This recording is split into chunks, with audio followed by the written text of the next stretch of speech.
আমি খাটে ঘুমিয়ে আছি, আর তখনই আমার ফোনটা বেজে ওঠে। হ্যালো, আসসালামু আলাইকুম। ওয়ালাইকুম সালাম। কি করেন আপনি, আর কোথায় আপনি? ও তারিন, তুমি? আমি তো শুয়ে আছি। কয়টা বাজে? ও শিট! তাড়াতাড়ি কলেজে আসো। বলেই ফোন কেটে দিল, আর আমিও ফোনটা রেখে লাফিয়ে উঠে চলে গেলাম ফ্রেশ হতে। ফ্রেশ হয়ে এসে ডাইনিং টেবিলে গিয়ে বসি। কি রে, এত দেরি করে ঘুম থেকে উঠলি কেন? আর বলিও না, কাল রাতে ঘুম আসে নাই আমার। তাড়াতাড়ি নাস্তা দাও তো।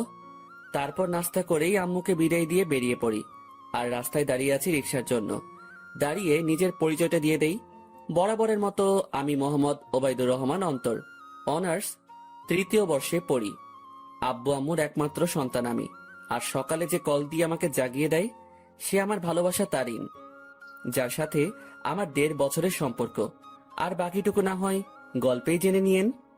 দাঁড়িয়ে আছি অসহায়ের মতো। শালার ভাগ্য এত খারাপ কেন? একে তো লেট, দ্বিতীয়ত রিক্সাওয়ালা মামারাও নাই। অন্তর, আমি দেখলাম কেউ একজন আমাকে ডাক দিল। দেখলাম সে আর কেউ না, আমার ক্লাসমেট ও হারামি বান্ধবী তানিয়া। তবে শুধু ক্লাসমেট ও বান্ধবী বললে হবে না, অন্য একটা পরিচয়ও আছে, আমার বেস্টুর জিএফ। তবে বন্ধুর জিএফ মানে আমার ক্লোজ ফ্রেন্ড, বলতে গেলে বেস্টিও। কিরে এভাবে দাঁড়াই আছিস কেন? খুশির ঠেলায় আহার এই বেচারা, ওঠ রিক্সায়। আমিও লাফিয়ে রিক্সায় উঠে পড়ি। তুই না উঠতে দিলেও তোরে লাথি মারি ফেলে আমি রিক্সা নিয়ে চলে যেতাম আর কি। কুত্তা। চুপ কুত্তি। আর মামা রিক্সা চালান, এতের কথা শুনে লাভ নাই। পাবনার পাগলি এতে। রিক্সা চলতেছে আপন গতিতে, আর আমরা রিক্সায় যুদ্ধ করতে ব্যস্ত। রিক্সা ঠিক আমাদের কলেজের গেটে থামে। ওই কুত্তা, ভাড়া দে। দিমু তো গতকালকে। যা, আমি দিচ্ছি, কিপটা কোথাকার। তারপর তানিয়া ভাড়া দিয়ে দেয়। আমি তো মহা খুশি, টাকা বাঁচাইছি। একটা মাত্র কারণে তোকে সহ্য করতেছি, শুধু কাজটা শেষ হোক ব্যাস। যা, তোর কাজ করবো না আমি, মুড়ি খা। তারপর তানিয়ার সাথে ক্লাসের দিকে যেতে লাগি। ক্লাসে যেতেই আমরা দেখলাম স্যার ক্লাস করাতেছে। বাহ, এত তাড়াতাড়ি আসলেন? কি করে আপনারা? না মানে স্যার, রিক্সার চাকা পাংচার হয়ে গেছে, তাই দেরি হয়ে গেছে স্যার। বাহানা বানাইস না, তোরে হাড়ে হাড়ে চিনি আমি। স্যার আজকের জন্য মাফ করে দেন না। যা সিটে বয়, ইম্পর্ট্যান্ট ক্লাস চলছে। আজকে এমনেও নোট দেয়া হবে, নিয়ে নিস। স্যার আমাকে ভালো করে চিনে, যদি কথা বাড়ায় তাহলে তার মাথা যাবে, তাই কিছু না বলেই ক্লাসে বসতে দেয়। আমিও বসে পড়ি আর ক্লাসে মনোযোগ দেই। তবে দেখলাম তারিন আমার দিকে অন্যভাবেই তাকিয়ে আছে। ক্লাসটা শেষ হতেই আমি ক্যাম্পাসে চলে গেলাম। দেখলাম তারিনও আসলো। এত লেট কেন আজকে? সরি, আসলে ঘুম থেকে উঠতে লেট হয়ে গেছে। তানিয়ারও কি ঘুম থেকে উঠতে লেট হয়ে গেছে, নাকি সেও তোমার সাথে একত্রে আসলো? আরে সেটা তো আমি জানি না, তাকে জিজ্ঞাসা করো তুমি। আর তুমি তানিয়াকে নিয়ে কথা বলতেছো কেন? সে তো আমার ফ্রেন্ড হয়। তারিন আমার পাশে এসে বসে। দেখো অন্তর, আমি সত্যিই তোমাকে ভালোবাসি, আর তোমাকে হারাতে চাই না। প্লিজ আমাকে চিট করিও না। চিন্তা করিও না, আমি তোমার ভরসা ভাঙবো না। তাহলে বলো, তানিয়ার সাথে কিসের এত কথা তোমার? সময় হলেই বুঝতে পারবা। এখন চলো ক্যান্টিনে চাই। চলো। আর কি বলবো তোমাকে? তোরাই যা, আমি তো আকাশ থেকে ভেসে আসছি। না রে শালা, তুই তো উগান্ডা থেকে আসছিস। দূর বেটা। তাহলে আমি বা কেন বাদ যাব? চলো চারজনেই ক্যান্টিনে গিয়ে নাস্তা করে নেই। তারপর আমরা ক্যান্টিনে যেতে লাগি, কিন্তু তারিন তানিয়াকে দেখে কিছুটা সংকোচ বোধ করতে লাগলো, কারণ অন্তর আর তানিয়ার মধ্যে কিছু তো একটা চলতেছে, যা থেকে সে বিরত। আমরা সকলেই ক্যান্টিনে গেলাম, আর তানভীরকে পাঠালাম নাস্তা আনতে, আর আমরা আড্ডা দিতে ব্যস্ত। কিন্তু তারিন বারবার অন্তরের দিকে তাকাচ্ছে। সে অন্তরের চোখের ইশারা দেখতে লাগে, যা তানিয়াকে দেওয়া হচ্ছে। কি এমন কথা তানিয়া ও অন্তরের মধ্যে, যা আমাকে বলা হয়নি? তাদের দুজনের হাবভাব ঠিক লাগতেছে না আমার। অনেকদিন ধরেই তাদের আমি একটু ক্লোজ আসতে দেখলাম। কোনো অন্তর আমাকে ঠকাচ্ছে না তো? যেই করেই হোক, তাদের দুজনের মধ্যে কথাবার্তাগুলো আমাকে জানতে হবে। তানভীর নাস্তা নিয়ে আসে, আর আমরাও মজা করে খেতে লাগি। নাস্তা খাওয়া শেষ করে আমরা ক্যাম্পাসে চলে যাই। আমি দেখলাম তারিন একটু অন্যমনস্ক হয়ে আছে। কি হয়েছে তোমার, এইভাবে অন্যমনস্ক হয়ে আছো কেন? কোনো সমস্যা? কিছুই না। আচ্ছা শোনো, চলো না একটু ঘুরে আসি। সরি, তানিয়ার সাথে একটু কাজ আছে আমার, কাল যাব, কেমন? আচ্ছা ঠিক আছে। অন্তর, আজকে আমাদের কি করার কথা ছিল? জানি, চলো। আচ্ছা এভরিবডি, ঠিক আছে, পরে কথা হবে। আমার আর অন্তরের একটা কাজ আছে। ঠিক আছে যাও। আর অন্তর সাবধান শালা। বেশি কথা বলবি তাহলে কিন্তু। আচ্ছা যা শালা মর্গা। আর তানিয়ার খেয়াল রাখবি। বাই। তারপর আমি আর তানিয়া বিদায় নিয়ে চলে গেলাম আমাদের কাছে। অন্যদিকে তানভীর, বল। অন্তর আর তানিয়ার দিকে খেয়াল করছিস তুই? কি হয়েছে তাদের? তাদের হাব ভাব দেখছিস তুই? দেখলাম তো। আমার থেকে তো কোনো কিছুই মনে হলো না। তোর থেকে মনে হবে কিভাবে? তোর বেস্টু বলে কথা। কিন্তু আমার থেকে তানিয়ার অন্তরের হাব ভাব ঠিক লাগছে না। এর উপর আমার পুরো বিশ্বাস আছে ও কোনোদিনও কোনো উল্টোপাল্টা কাজ করবে না। কিন্তু তানভীর, আমার না একটু তাদের হাব ভাব থেকে সন্দেহ হচ্ছে। তুই নেগেটিভভাবে ভাবছিস বলে তোর এমনটা লাগতেছে, কিন্তু পজিটিভলি ভাব, তাহলে দেখবি সব ঠিক লাগবে। কিন্তু তারিনের মনে এখনো অন্তরের প্রতি সন্দেহ আছে, কারণ তারিনকে না বলে সে তানিয়ার সাথে খুব ক্লোজলি ভাবে কথা বলতেছে। এইদিকে আমি আর তানিয়া শপিং মলে চলে আসলাম। আসলে আমাদের কিছু কেনাকাটা করতে হবে, তাই। তো কি কি কিনবি বল? লিস্ট ফুল রেডি করেই আনছি। তাহলে শুরু করে দে। আমরা আমাদের লিস্ট অনুযায়ী শপিং করতে ব্যস্ত। প্রায় আমাদের শপিং শেষ, আর তখনই তানিয়া ডাক দেয়। কিরে, ডাকতেছিস কেন? চল জেন্টস শপে যাব, একটা টি শার্ট নিব। আমার জন্য নিবি? হ, আমাকে পাগলা কুকুর পাইছে তো। আসলেই তোরে পাগলা কুকুরে পাইছে? অন্তর, এটা কিন্তু বেশি হইতেছে। ও মা গো, টুরুলা। আচ্ছা চল। তারপর গেলাম টি শার্ট কিনতে। মানে তানিয়া কিনবে আর আমি দেখবো। কি কালার পছন্দ তানভীরের? আমি আর তানভীর প্রায় সেম কালার পছন্দ করি। বুঝছি, হাইরে চয়েস রে। তারপর তানিয়া ঘুরে ঘুরে দেখতে লাগলো, আর কয়েকটা টি শার্ট নিয়ে আমার কাছে আসে। দেখ, এখান থেকে দুইটা সিলেক্ট করে দে। আমিও দুইটা টি শার্ট সিলেক্ট করে দেই, আর সেও কিনে নেয়। চল, খিদা লাগছে, কিছু খাওয়াবি? চুপচাপ বাসায় গিয়ে খেয়ে নিস। এমনিও টাকা আছে কিনা জানি না। চুপ কিপটা, তোর জন্যই তো আমি শপিং মলে আসছি, আর তোর জন্যই তো শপিং করলাম। এখন কিপটামি করিস না, চল রেস্টুরেন্টে। আমি তো শপিং এ টাকা খরচ করলাম, তুই তো শুধু তানভীরের জন্য টি শার্ট নিলি। ওলে বাবারে, টাকা তোর একা যায় নাই, তোর শপিং এ আমি তানভীরের টাকাও আছে। আর এটা তো তোর জানের জন্য করতেছি আমরা। এখন কিপটামি না করে চল তো। বাবা গো, চল বুঝছি, 1 টাকাও বাসায় নিতে দিবি না। তারপর আমরা রেস্টুরেন্টে গেলাম। সেখানে গিয়ে আমরা বসে পড়লাম, আর তখনই তানভীর ফোন দেয়। হ্যালো, কে?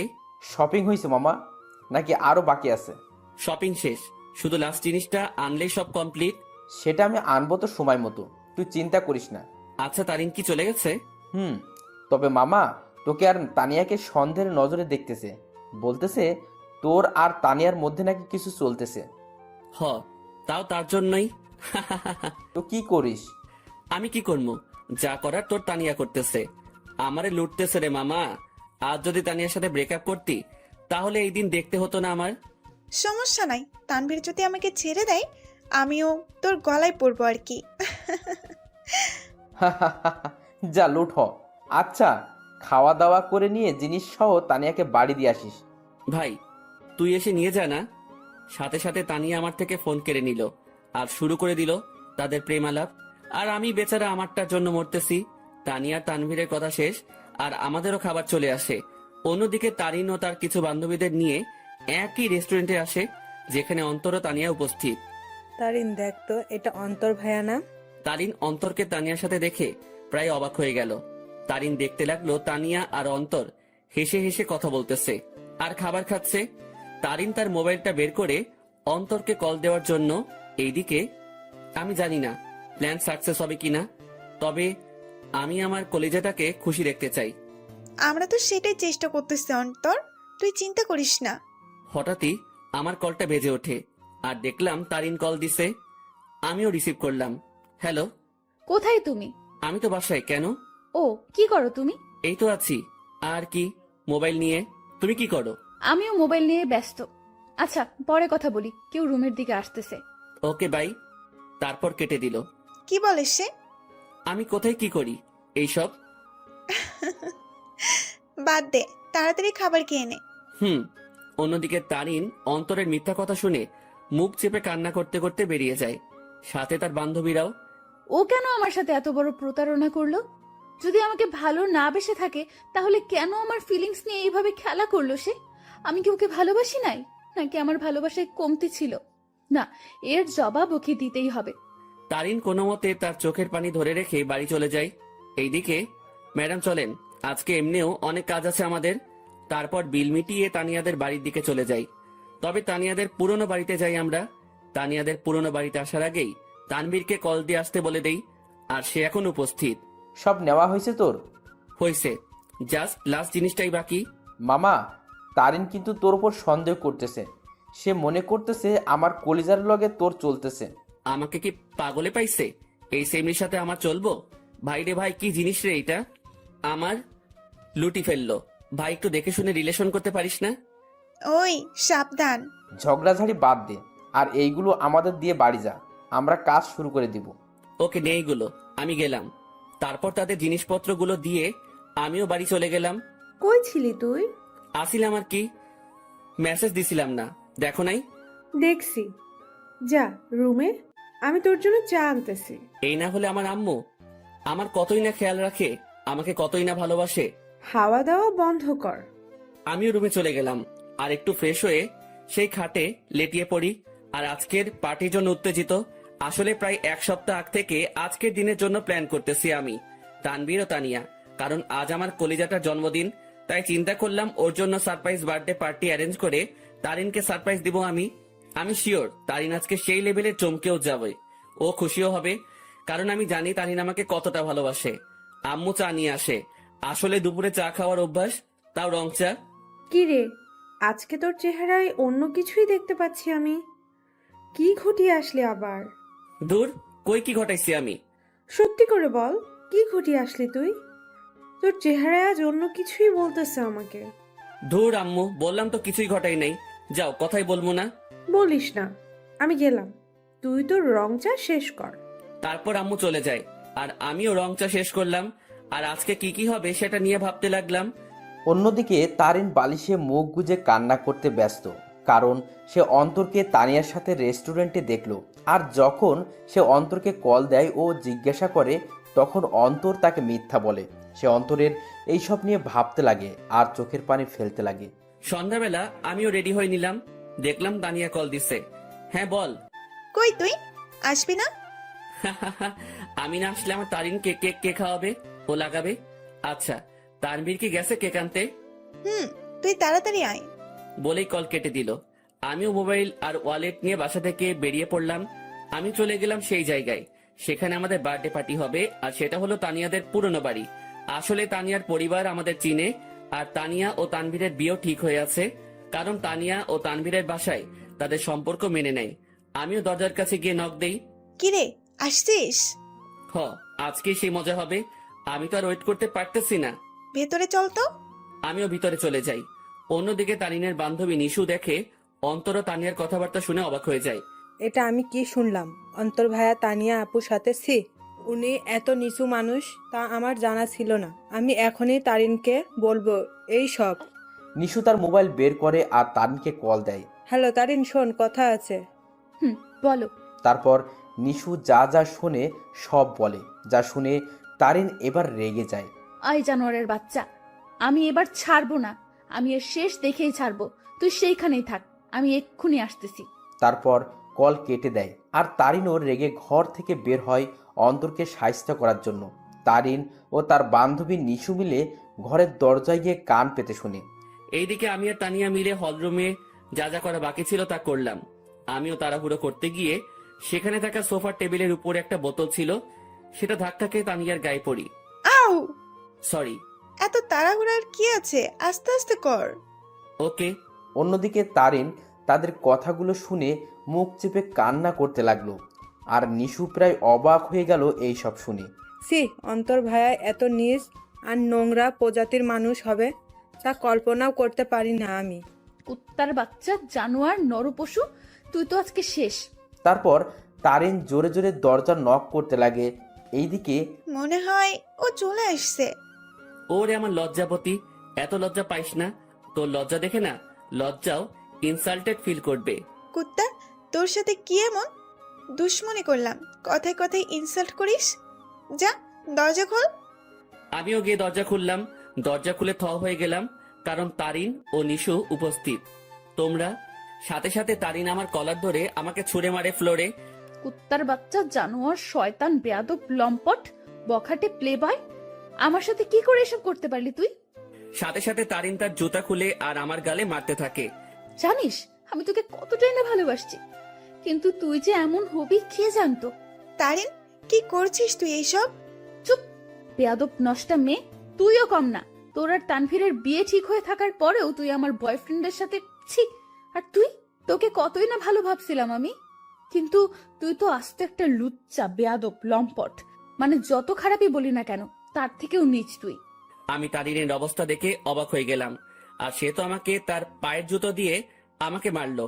তার এই ব্যবহার দেখে আমার চোখ দিয়ে টপ টপে পানি পড়তে লাগে। আজ তারিন আমার সাথে এটা করতে পারলো? আমি কি এমন অপরাধ করলাম যার জন্য তারিন আমাকে এতগুলো কথা শোনালো আর জুতার বাড়িও দিল? তোর যদি রুম ডেট করার এত ইচ্ছা ছিল আমাকে বলতি, কিন্তু তুই কি না।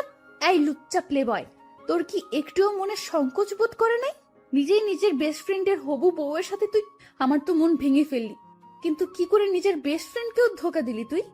বলেই তারিন আমাকে জুতা দিয়ে মারতে লাগলো। সি ভাইয়া, আপনি এত নিচু প্রজাতির মানুষ হবেন তা আমার জানা ছিল না। আপনি জানেন তারিন সবসময় আপনাকে নিয়ে কথা বলতো, সবসময় আপনাকে নিয়ে কতই না স্বপ্ন ছিল তার, কিন্তু আপনি কি না। সি ভাইয়া, আপনাকে দেখে আমার ঘৃণা হচ্ছে। তাদের কথাগুলো শুনে আমি চোখ দিয়ে পানি ফেলছিলাম। আজ তারিন আমাকে এইভাবে অপমান করলো। আমি তো কোনো অন্যায় করি নাই, তাহলে কি বলতেছে তারিন এইসব? সত্যি কলিজাটা ফেটে যাচ্ছে আমার। জানিস তোকে কি করা দরকার? তোকে জুতার মালা পরায় এলাকায় ঘুরানো দরকার। দাঁড়া, আমি পুলিশকে কল দিচ্ছি। আর তখনই তানভীর কেক নিয়ে উপস্থিত হয়। সে আমাকে এভাবে পড়ে থাকতে দেখে ও তারিনকে এখন এখানে দেখে অবাক হয়ে যায়। এই অন্তর, এইভাবে পড়ে আসিস কেন? আর তারিন এখন এখানে কি করতেছে? তানভীর, আমি তোকে আগেও বলেছি এই জানোয়ার ও তোর নষ্টা হবু বউয়ের মাঝে অনেক কিছু চলতেছে, কিন্তু তুই বিশ্বাস করিস নাই। কিন্তু দেখ, আমার সন্দেহ ঠিক সত্যিই হইছে। আজ আমিও নিশু মিলে হাতে নাতে ধরছি এই দুইটাকে। তারা এখানে তাদের কীর্তিকলাপে ব্যস্ত ছিল, আর আমাকেও তোকে ঠকাছিল তারা দুজন মিলে। তানভীর কথাটা শুনে অবাক হয়ে যায়, তবে তানভীর অবাক হয় তারিনের কথাগুলো শুনে। এই কি বললি তুই? অন্তর আর তানিয়ার মাঝে কি চলতেছে? দেখ তুই, তাদের দুইটাকেই তানিয়ার পুরনো বাড়িতে ধরছি আমরা। দেখ, পুরনো বাড়িতে এসে তারা তাদের প্রেম লীলা চালাচ্ছিল, কিন্তু আজ ধরা খেয়ে গেল দুই নষ্টা। সাথে সাথে তানভীর দিল তারিনকে কষে এক থাপ্পড় খেয়ে তারিন ফ্লোরে পড়ে যায়। দেখলাম তানভীর রেগে আছে। আমিও উঠে তানভীরকে ধরি। অন্তর, ছাড় আমাকে। এই মেয়ে কাকে কি বলতেছে? তারিন তানভীরের দিকে গাল হাত দিয়ে তাকিয়ে আছে, আর নিশু অবাক চোখে তানভীরের দিকে তাকিয়ে আছে। তানভীর আমার থেকে নিজেকে ছাড়াই নাই আর তারিনের চুলের মুঠি ধরে দাঁড় করায়। এই, তুই কাকে কি বলছিস? আর কি বললি তুই? তারা এখানে এসে তাদের প্রেম লীলা চালাচ্ছিল, তাই না? আয় আমার সাথে তুই।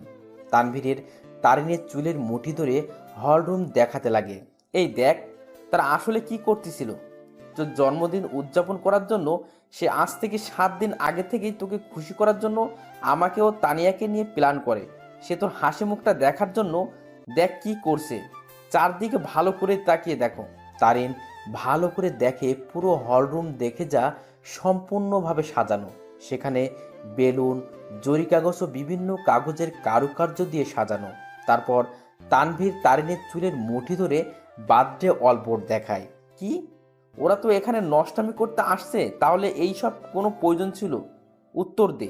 তানভীর আবার তারিনকে চুলের মুঠি ধরে কেকের প্যাকেটের কাছে নিয়ে যায়। দাঁড়া, তাদের নষ্টমী আরও একটা নমুনা দেখায় বলেই সেই প্যাকেট খুলে দেখায়। দেখ, তাদের নষ্টামি উদযাপন করার জন্য বার্থডে কেক আনে, যেটা তো সুন্দর করে লেখা আছে হ্যাপি বার্থডে তারিন। তারিন এই সব দেখে তাদের মনের মধ্যে অন্তরের বিরুদ্ধে যত সন্দেহ ঘৃণা ছিল সব দূর হয়ে যায়, আর সেই সেখানেই হাউমাউ করে কান্না করে দেয়। কিরে, এখন কান্না করতেছিস কেন তুই? আরও দেখবি তাদের নষ্টামির নমুনা। আসলে তোদের মতো মেয়েরা না ভালোবাসতেই জানে না। শুধু মুখে ভালোবাসি ভালোবাসি বললেই হয় না, মনে প্রাণে বিশ্বাসও করতে হয় ভালোবাসার মানুষকে। কিন্তু তুই কি করছিস? খালি সন্দেহ। হ্যাঁ, আমার বেস্টু খারাপ, কারণ সে তাকে খুশি করতে চেয়েছিল, আর আমি আমার সেই খারাপ বন্ধুকে নিয়ে গর্ব করি, কারণ সে মানুষকে ঠকায়নি কোনো দিনও। সে সব সময় সবাইকে হাসি খুশি দেখতে চায়, কিন্তু আড়ালে সে নিজেই কান্না করে যেত, কিন্তু যখন তুই তার জীবনে আসছিস সে মনে করছিল সেও এখনো হাসি খুশি থাকবে। কিন্তু তুই আজকে তাকে সবচেয়ে বড় কষ্ট দিয়ে দিলি। হ্যাঁ, আমার বন্ধু জানোয়ার, কারণ সে তোকে হাসাতে চেয়েছিল, যার প্রতিদান আজ তুই দিয়ে দিলি। তানভীর, অন্তর কোথায়? নিশু অন্তর কোথায়? নিশো চুপ হয়ে আছে। তানভীর সাথে সাথে বাইরে দৌড় দেয় অন্তরকে খোঁজার জন্য, কিন্তু অন্তরকে পায়নি সে। তারিন সেখানে কান্না করতে করতে বসে পড়ে। তারিন, ছি, তুই এত নিস মন মানসিকতার মেয়ে, তা আমার জানা ছিল না। কিভাবে তুই এ ভাবলি? অন্তর আমাকে বান্ধবী মানে তো ঠিকই, সাথে ও আমাকে মন থেকে সম্মানও দেয়। আর তুই কি না, অন্তর তোর জন্য কতই না কি করতে চাইছিল। সে চাইছে তোকে সারপ্রাইজ বার্থডে পার্টি দেবে, কিন্তু তুই তাকে কি দিলি? অনেক অপমান ও জুতার বাড়ি। কি করে পারলি তুই এইসব ভাবতে? অন্তর তোকে কতটা ভালোবাসে তা আমি আর তানভীর ভালো করেই জানি, কিন্তু তুই ভালো যেহেতু বেসেছিস, তাহলে একটু ভালোবাসার মানুষকে বিশ্বাস করতে শেখ, সন্দেহ না। আমার মনে হয় না তুই অন্তরকে কোনো দিনও ভালোবেসেছিস, কিন্তু সে তোকে মনে প্রাণে ভালোবেসেই গেল। তানভীর বাইরে থেকে আসে। অন্তরকে পাইছো? না, তুমি একটু কষ্ট করে বাড়িতে খুঁজে দেখো তো। আর এই, তুই বের হ বাড়ি থেকে। তানভীর তারিনকে টেনে বাড়ি থেকে বের করে দেয়, সাথে নিশিও বেরিয়ে যায়। আর তানভীর ও তানিয়া মিলে পুরো বাড়ি খুঁজে দেখে, কিন্তু অন্তরকে খুঁজে পেল না। তারিন বাইরের রাস্তায় বসে বসে হাওমাও করে কান্না করতে লাগে। সে আজ তার সন্দেহের জন্য তার অতি প্রিয় একটা জিনিসের কাছে ঘৃণার পাত্র হয়ে গেল। কি করে আমার মাথায় এসব আসলো? কেন আমি অন্তরকে সন্দেহ করলাম?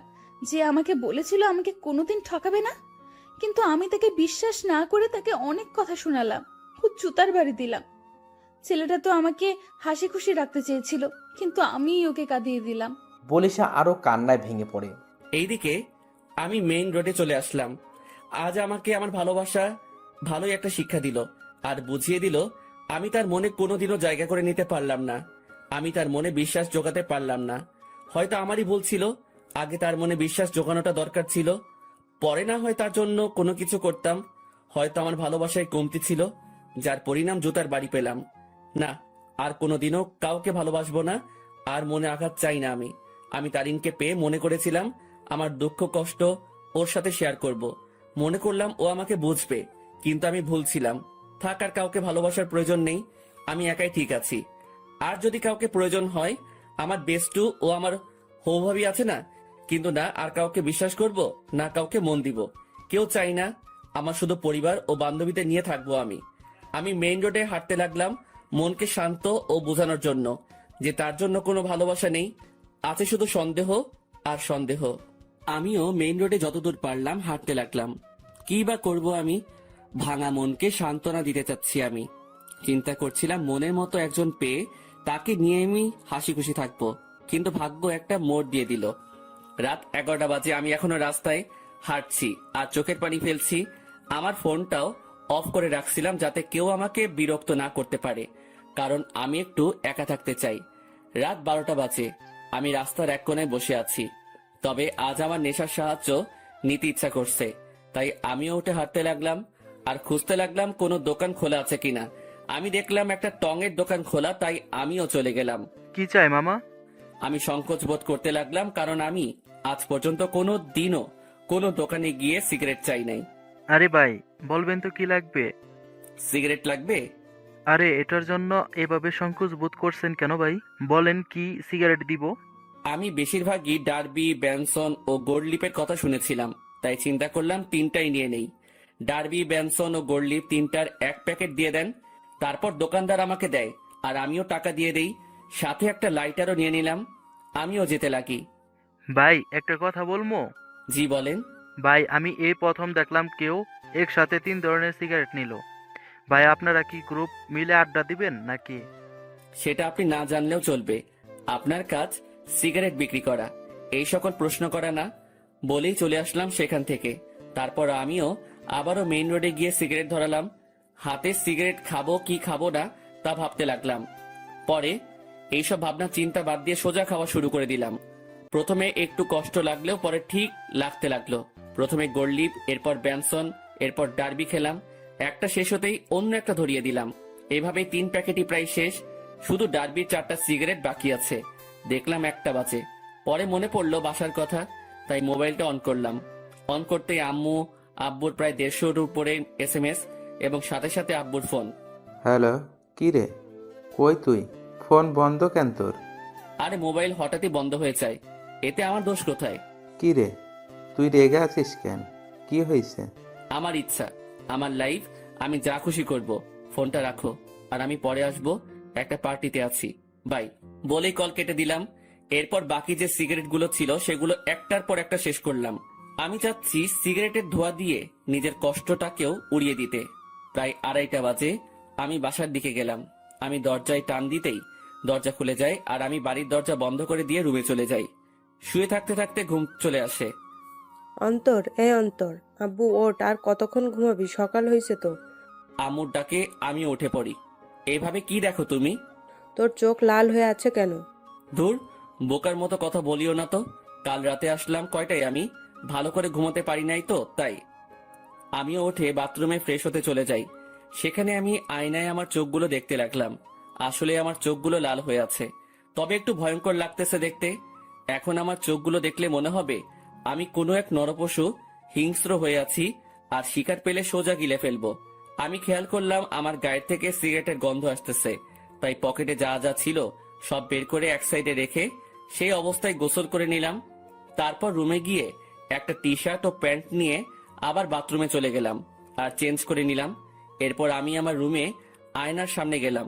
সেখানে গিয়ে নিজেকে দেখতে লাগলাম। একদিনে কি থেকে কি হয়ে গেলাম আমি। আমার চুলগুলো ভেজা অবস্থায় আছে, তাই সেগুলো নেমে আছে, আর চুলগুলো বড় হওয়ার কারণে চোখ বরাবর আসলো।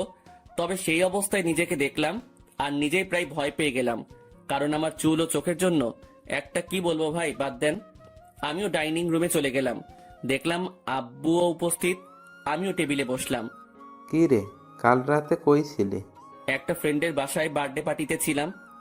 আমাদের একটু বলে যাইতি, ভালো হইতো। আমাদের কি চিন্তা হয় না তোর জন্য?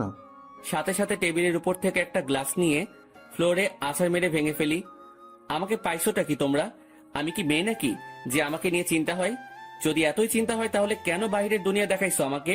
ঘরে আটকায় রাখলেই হইতো। আমার অবস্থা দেখে আম্মু আব্বু দুজনেই নিস্তব্ধ হয়ে গেল, আর আমিও টেবিল থেকে উঠে সোজা রুমে চলে গেলাম। তখন মনে পড়লো ফোনের কথা। আমিও ফোনটা হাতে নিলাম। দেখলাম তারিনের নাম্বার থেকে অনেকগুলো মিসড কল। আমি ফোনটা খাটের উপরে ছুঁড়ে মারি। ফোন বাজতে লাগলো। দেখলাম আননোন নাম্বার থেকে কল আসছে। আমিও রিসিভ করলাম। হ্যালো, আসসালামু আলাইকুম, কে বলছেন? হ্যালো, কোথায় তুমি? কলেজে আসো নাই কেন? দেখো, দোহাই লাগে, একটিবার দেখা করো আমার সাথে। ওই আমাকে পাইছিস কি তুই? যখন ইচ্ছা কষ্ট দিবি, যখন ইচ্ছা পিরিত দেখাবি, তাই না? আর কোনো দিনও আমাকে কল দিবি না। তোর মতো ভালো মেয়ের সাথে আমার মতো লুচ্চা নষ্টা প্লে বয়ের কথা বলা উচিত না। রাখ ফোন বলে কল কেটে দিলাম আর মোবাইলটা খাটে ছুঁড়ে ফেলি। লাগবে না কারো ভালোবাসা আমার, একাই ঠিক আছি আমি। অনেক কষ্ট দিয়ে এখন আলগা পিরিত দেখাইতে আসছে। না, এই সিমটাই ভেঙে ফেলবো আমি। না থাকবে সিম, না হবে কন্ট্রাক্ট। আমি মোবাইলটা হাতে নিয়ে তা খুলে সিম নিয়ে নেই আর সেটা ভেঙে ফেলি, আর খাটে শুয়ে পড়ি চোখটা বন্ধ করে। হঠাৎই কেউ একজন আমার মাথায় হাত বুলিয়ে দিতে লাগে। আমিও চোখ খুলে দেখি আম্মু মাথায় হাত বুলিয়ে দিচ্ছে। কি রে আব্বু, কি হয়েছে তোর? একটু বল তো আমাকে। কিছু হয় নাই আমার। আচ্ছা, দেখি আমি নাস্তা খাইয়ে দিই। আচ্ছা দাও। তারপর দেখলাম আম্মু নাস্তা নিয়েই আমার রুমে আসে আর প্লেট নিয়ে আমাকে খাওয়াই দিতে লাগে। আচ্ছা শোন, তোর নানু কল দিছিল, এক কাজ কর, তুই কয়েকদিন সেখান থেকে ঘুরে আয় না। আচ্ছা ঠিক আছে, যাব। ঠিক আছে, আজই চলে যা, তাহলে ভালো হবে। ঠিক আছে। আম্মু আমাকে নাস্তা খাওয়াই দিয়ে চলে যায়, আর আমিও চিন্তা করলাম আমার উপর এমনিও অনেক কিছুই গেছে, তাই একটু রিফ্রেশমেন্টের প্রয়োজন, তাই যাওয়াই উচিত। আমিও আমার ব্যাগ গুছিয়ে নিলাম। দেখলাম সকাল 11টা বাজে। আমি ব্যাগ নিয়ে রুম থেকে বেরিয়ে পড়লাম। আম্মু আব্বুর থেকে বিদায় নিয়ে আমি চলে গেলাম বাস স্টেশনে। আমিও টিকিট কাউন্টারে যেতেই শক খেয়ে গেলাম। কি রে, এখন কোথায় যাস? আমি কি বলবো বুঝতে পারতেছি না, কারণ আমার সামনে তানভীর দাঁড়িয়ে আছে। শালা তুই তুই এখানে কি করতেছিস? শালা আমাকে একা করে কই যাচ্ছিস? আর ফোন বন্ধ কেন তোর? এমনি। এখন তুই এখানে কেন? আর কই যাচ্ছিস তুই? যাইতেছি আর কি, বেস্টুর নানার বাড়ি। মানে? মানে আমি তুই একই জায়গায় যাচ্ছে মামা। এবার কথা বলিস না, টিকিট নে। আমি আর কোনো কথা না বলে টিকিট নিতে গেলাম, কিন্তু প্রশ্ন হলো এই হারামি কি করে জানলো আমি যে এলাকা ছাড়তেছি? জি, 2টা টিকিট দেন তো জায়গার জন্য। নিয়ে নে, পরের বাস দেরি আছে। ঠিক আছে দেন তাহলে। আমি 2টা টিকিট নিয়ে নিলাম, কিন্তু আমরা দুজন দু প্রান্তে বসতে হবে। আমরা বাসে উঠলাম। আমি শুধু একটা ব্যাগ নিয়ে আসলাম, যেটাতে কিছু জামা কাপড় ও আমার কিছু প্রয়োজনীয় জিনিস আছে। আমি আবার সিটে বসলাম। যাক ভালোই, আমাকে জানালার পাশ দেওয়া হয়েছে। এবার প্রকৃতি উপভোগ করতে করতে নানার বাড়ি যাওয়া যাবে। আমি দেখলাম তানভীর, আমি যে শাড়িতে বসলাম সে আমার বাম পাশের শাড়ির আমার সিট বরাবর 3 সিট পর তার সিট। আমি সিটে বসে আছি আর বাস ছাড়ার অপেক্ষা করতেছি। আমি জানালা দিয়ে বাহিরে দেখতে লাগি। এক্সকিউজ মি, এটা আমার সিট, আমি কি এখানে বসতে পারি? আমি কথা শুনে সাথে সাথে তাকালাম। দেখলাম একটা কালো বোরকা পরা একটা মেয়ে এই কথা বলল। কোনটা আপনার সিট? জি, আপনার পাশের সিট আমার। আমি কি এখানে বসতে পারি? পড়ে গেলাম মুসিবতে। আমি কিনা সিট পেলাম, তাও একটা মেয়ের পাশের সিট। হয়তো অনেক ছেলে এই জিনিসটাকে তাদের জন্য সৌভাগ্য মনে করে, কিন্তু আমার জন্য এইসব দুর্ভাগ্য। কারণ আমি অন্য ছেলেগুলোর মতো মেয়ে পাগল না। তবে হ্যাঁ, একজনকে নিয়ে স্বপ্ন দেখেছিলাম, কিন্তু থাক, সে অতীতকে মনে না করাই ভালো। সেটা জাস্ট আমার জন্য একটা দুঃস্বপ্ন ছিল। এই যে মিস্টার, এখন কি বসতে দিবেন? আজব তো, আপনার সিট আপনি বসবেন, এটা নিয়ে তো মাথা খাওয়ার কি আছে? বসেন আপনার সিটে। তারপর মেয়েটা আমার পাশের সিটে বসে পড়ে। তবে আমার একটু আনইজি লাগতেছে। আমি তানভীরকে দেখতে লাগলাম। তানভীরের সাথেও একটা বোরকা পরা মেয়ে বসছে, আর সে তো পিড়িতিরে আলাপ করতে ব্যস্ত। আপু, একটা কথা বলি, কিছু মনে করিয়েন না। আপনি যদি আমার বন্ধুর সিটে গিয়ে বসতেন তাহলে একটু ভালো হতো। সরি, পারবো না। আমি আমার সিট ছাড়া অন্য কোথাও বসি না, এটা সম্ভব না। বাপরে বাপ, কি জিনিস রে ভাই! একটা ছেলে পাশে বসছে, আমি ছেলে হয়েও তার জন্য একটু সুবিধার জন্য কথা বললাম, আর সেই কিনা গাড়ি স্টার্ট করলো। গাড়ি চলতে লাগলো আপন শক্তিতে, আর আমিও জানালার বাহিরে তাকিয়ে প্রকৃতি উপভোগ করতে ব্যস্ত। আচ্ছা, যদি কিছু মনে না করেন, আমাকে কি জানালার সিটটা দিবেন? আমি এ দেওয়া নেওয়া বন্ধ করে দিছি। যেটা নিজের সেটাকে নিয়েই থাকি, আর আমার জানালার সিট পড়ছে তাই আমি এখানে থাকবো। দিবেন না ভালো কথা, এত অ্যাটিটিউড দেখাচ্ছেন কেন? আমার অ্যাটিটিউড বেশি তাই দেখাচ্ছি। নাও প্লিজ সাইলেন্ট। কিছুক্ষণ নীরবভাবে বসে বসে বাহিরের প্রকৃতি দেখতে লাগলাম, আর প্রকৃতির বাজেও হারিয়ে যেতে লাগি। আর তখনই তারিনের মিষ্টি হাসিটি মনে চলে আসলো। সাথে সাথে আমি প্রকৃতি থেকে আমার মনোযোগ সরিয়ে নিলাম। কি হলো, শখ খেলেন নাকি? আমি কিছুই না বলে আমার পকেট থেকে মোবাইল আর ইয়ারফোনটা বের করে কানে লাগিয়ে দিলাম আর গান শুনতে লাগলাম। কিছুক্ষণ গানের মধ্যে মগ্ন ছিলাম আমি, আর তখনই পাশ থেকে খোঁচা দেয়। সমস্যা কি? গান শুনছিলেন? না তো, ব্যাডমিন্টন খেলছিলাম। এত রাগ আর কি আছে? আপু, আপনার সমস্যাটা কি বলবেন? কোনো সমস্যা নেই। আচ্ছা, আপনি কি রোমান্টিক গান শুনছিলেন? বুঝছি। আপু আসেন আপনি জানালার সিটে। মেয়েটাও খুশি হয়ে জানালার সিটে বসে, আর আমি পারতেছি না যে এখনই বাস থেকে নেমে যেতে। মেজাজটা খারাপ আগে থেকেই, আমার এখন আরো খারাপ করে দিল। আমি তানবীরকে দেখলাম শালা মেয়ের সাথে পিড়িতির আলাপ করতেছে। হয়তো শালা ভুলেই গেছে তার বিয়েও ঠিক হয়ে আছে। আমি তানবীরকে ডাক দিলাম। তানবীর সিট থেকে আসে কোনো মতে দাঁড়ায়। মেয়ে পেয়ে তো ভালোই কাজ চালাচ্ছিস, শালা ভুলে গেছিস তোর বিয়ে ঠিক হয়ে আছে? নাকি তানিয়ারে কল দিয়ে বলমু? আরে দোস্ত, মেয়েটা অনেক ফ্রেন্ডলি বিহেভ করে ভাই, অনেক হাসি আড্ডাও করে, তাই আর কি একটু। আমিও তানিয়ারে কল দিয়ে একটু। না না, কল দিস না দোস্ত, না হলে সব শেষ হয়ে যাবে বেটা। হোক শালা, সব শেষ। তোর পাশেও তো একটা মেয়ে, তার সাথে তুইও ফ্ল্যাট কর, কে বারণ করলো তোরে? সেটাই তো সমস্যা। এক কাজ কর, তোর পাশের মেয়েটাকে এখানে পাঠাই দে কষ্ট করে, না হলে। এই যে মিস্টার, মেয়েদের পাশে বসলে সমস্যা কোথায়? এলার্জি আছে আমার। এবার কথা বলিয়ে না, একদম চুপ থাকেন। আচ্ছা দোস্ত, আমি পাঠাচ্ছি। তারপর তানভীর চলে গেল, আর তানভীরের পাশের মেয়েটা আসে। আমি ওনাকে সিটটা দিয়ে আমি তানভীরের পাশে বসে পড়ি, আর সেখানে কানে ইয়ারফোন লাগিয়ে গান শুনতে লাগি। বাস বিরতির জন্য থামলো।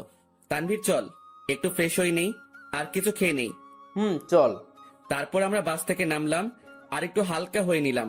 তারপর দুজনেই খাবার খেয়ে নিলাম। তবে টেবিল থেকে উঠতেই ঠিক আমার পিছন বরাবর টেবিলে সেই 2টা মেয়ে উপস্থিত। আমি তাদের দেখেও না দেখার ভান করে চলে গেলাম হাত ধুতে। তারপর হাত ধোয়া আমি তানভীরের কাছে গেলাম।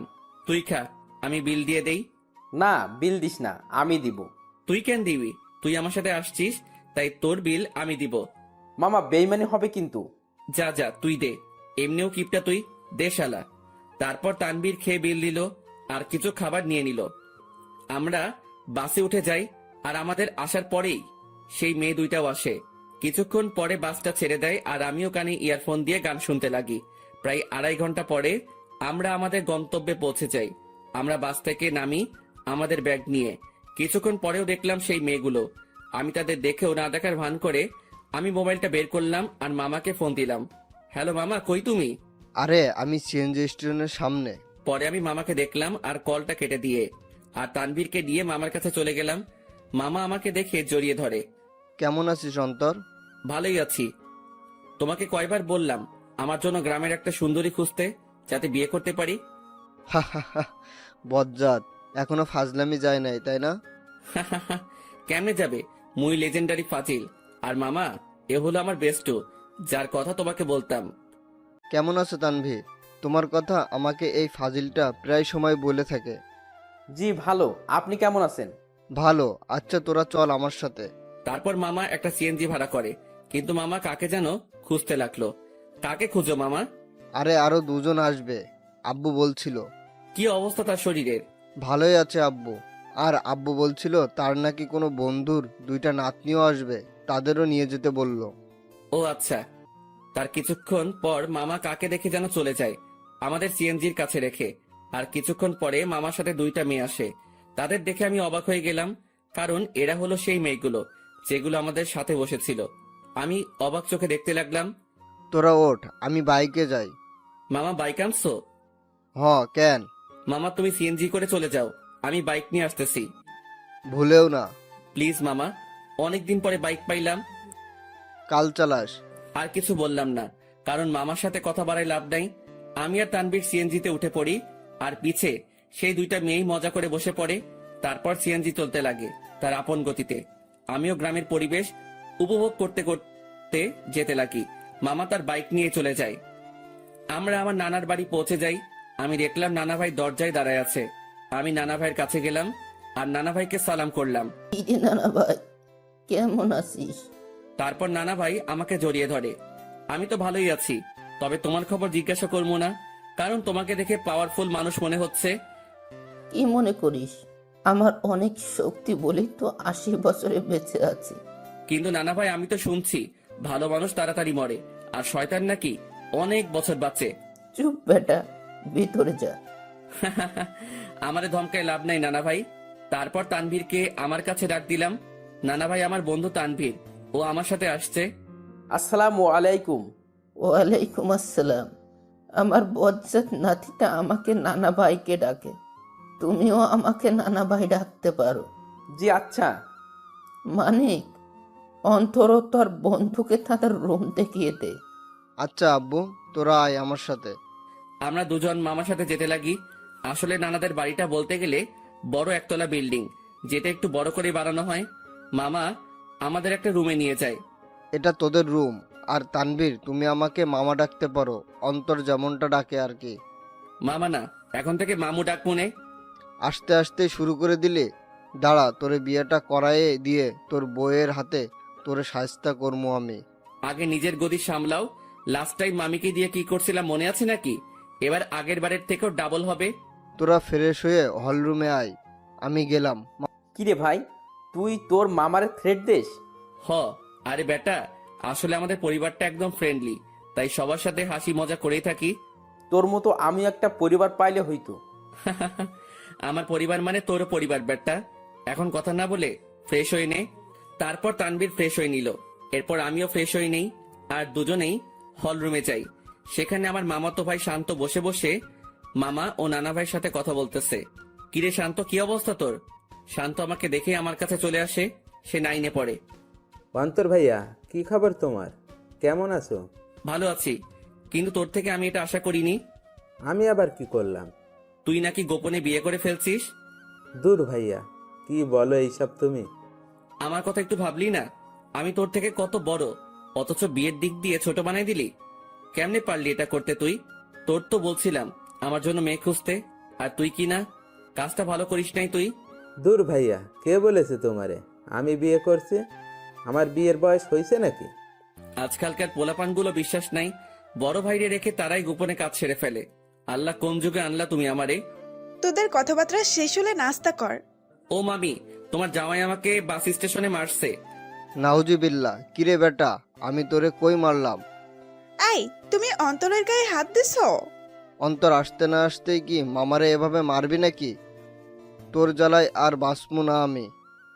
আব্বুরে আগেই বলছিলাম এই শয়তানটা যদি আসে আগেই আমাকে বলে দিতে, যাতে বনবাসে ভাগতে পারে।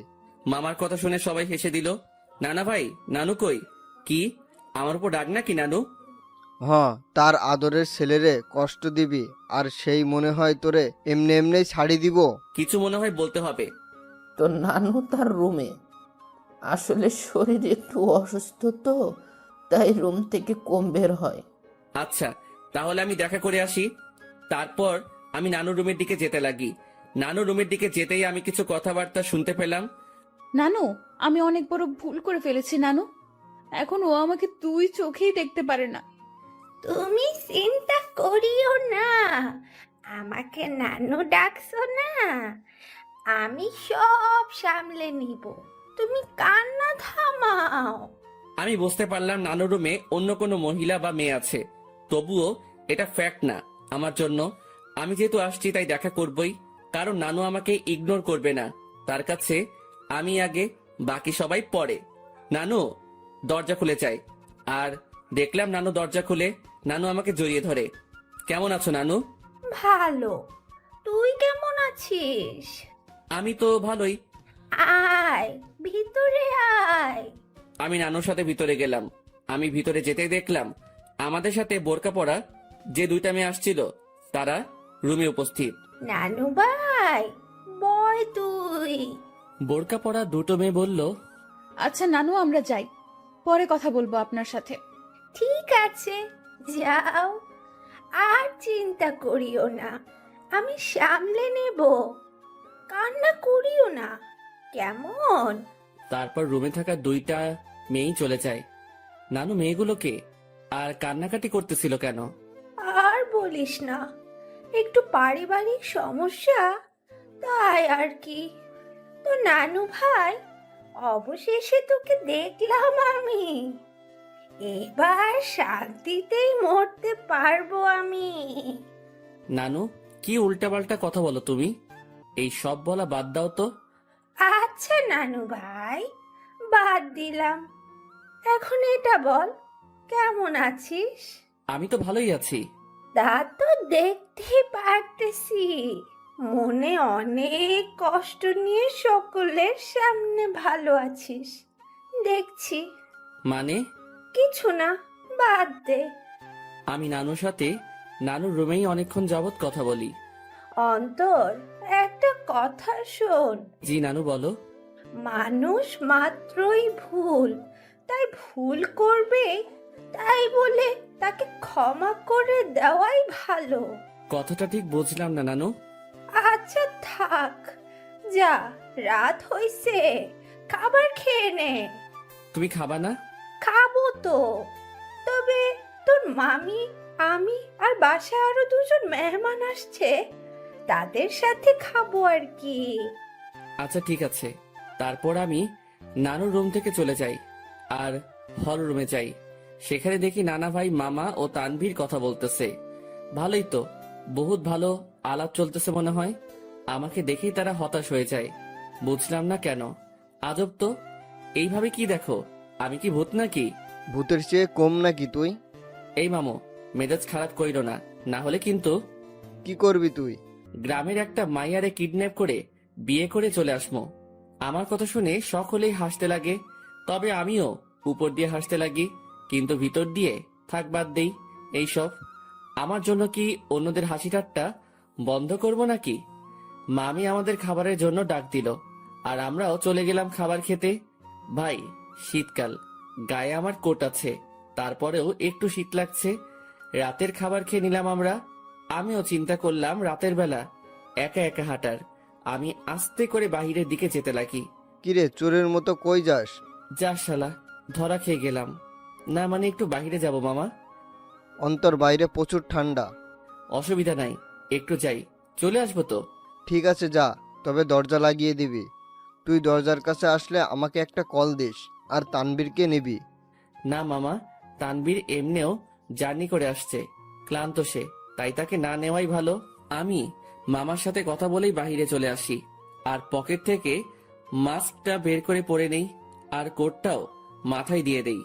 আমি হাঁটতে লাগলাম, আর হাঁটতে হাঁটতে একটা দোকানের কাছে চলে গেলাম।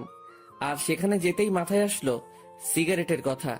মুখে মাস্ক আর হুডি, আর সেই অবস্থায় দোকানে চলে গেলাম। আরেক প্যাকেট ডার্বি নিয়ে নেই, সাথে ম্যাচও। সেটা নিয়েই আমিও চলে যাই এক নির্জন জায়গায়, মানে বলতে গেলে পুকুর পাড়। সেখানে পাড়ে বসার জায়গা আছে, আর আমিও সেখানে বসে পড়ি আর সিগারেট টানতে লাগি। সিগারেটের ধোঁয়ার আমি আমার কষ্টগুলোকে উড়িয়ে দিচ্ছি। একজনকে মনে প্রাণে খুব ভালোবাসছিলাম, যার প্রতিদান জুতার বাড়ি পাইছি। একেবারে ভালো মতেও শিক্ষা হয়েছে আমার, আর কোনো দিনও ভালোবাসার দিকে যাব না। একাই ঠিক আছি আমি, না কারো টেনশন, না কাউকে হারানোর ভয় আমার। আমি পুকুর পাড়ে বসে বসে 2টা সিগারেট খাইলাম। আসলে পরিবেশটা আমার খুব ভালো লাগতেছে, কারণ চাঁদ রাত, আবার পুকুর পাড়ে, সেখানে পরিবেশটা খুবই দারুণ লাগতেছিল আমার। কিছুক্ষণ সেখানে সময় কাটিয়ে আমি বাড়ি চলে গেলাম। বাড়ির কাছে যেতেই মামাকে কল দিলাম, আর মামাও দরজা খুলে দেয়, আর আমি আমার রুমে চলে যাই। দেখি তানবীর ঘুম। আমিও আমার মোবাইলটা চার্জ দিয়ে ব্যাগে সিগারেট ও ম্যাচ ঢুকিয়ে রাখি, আর গায়ে কম্বল দিয়ে ঘুম।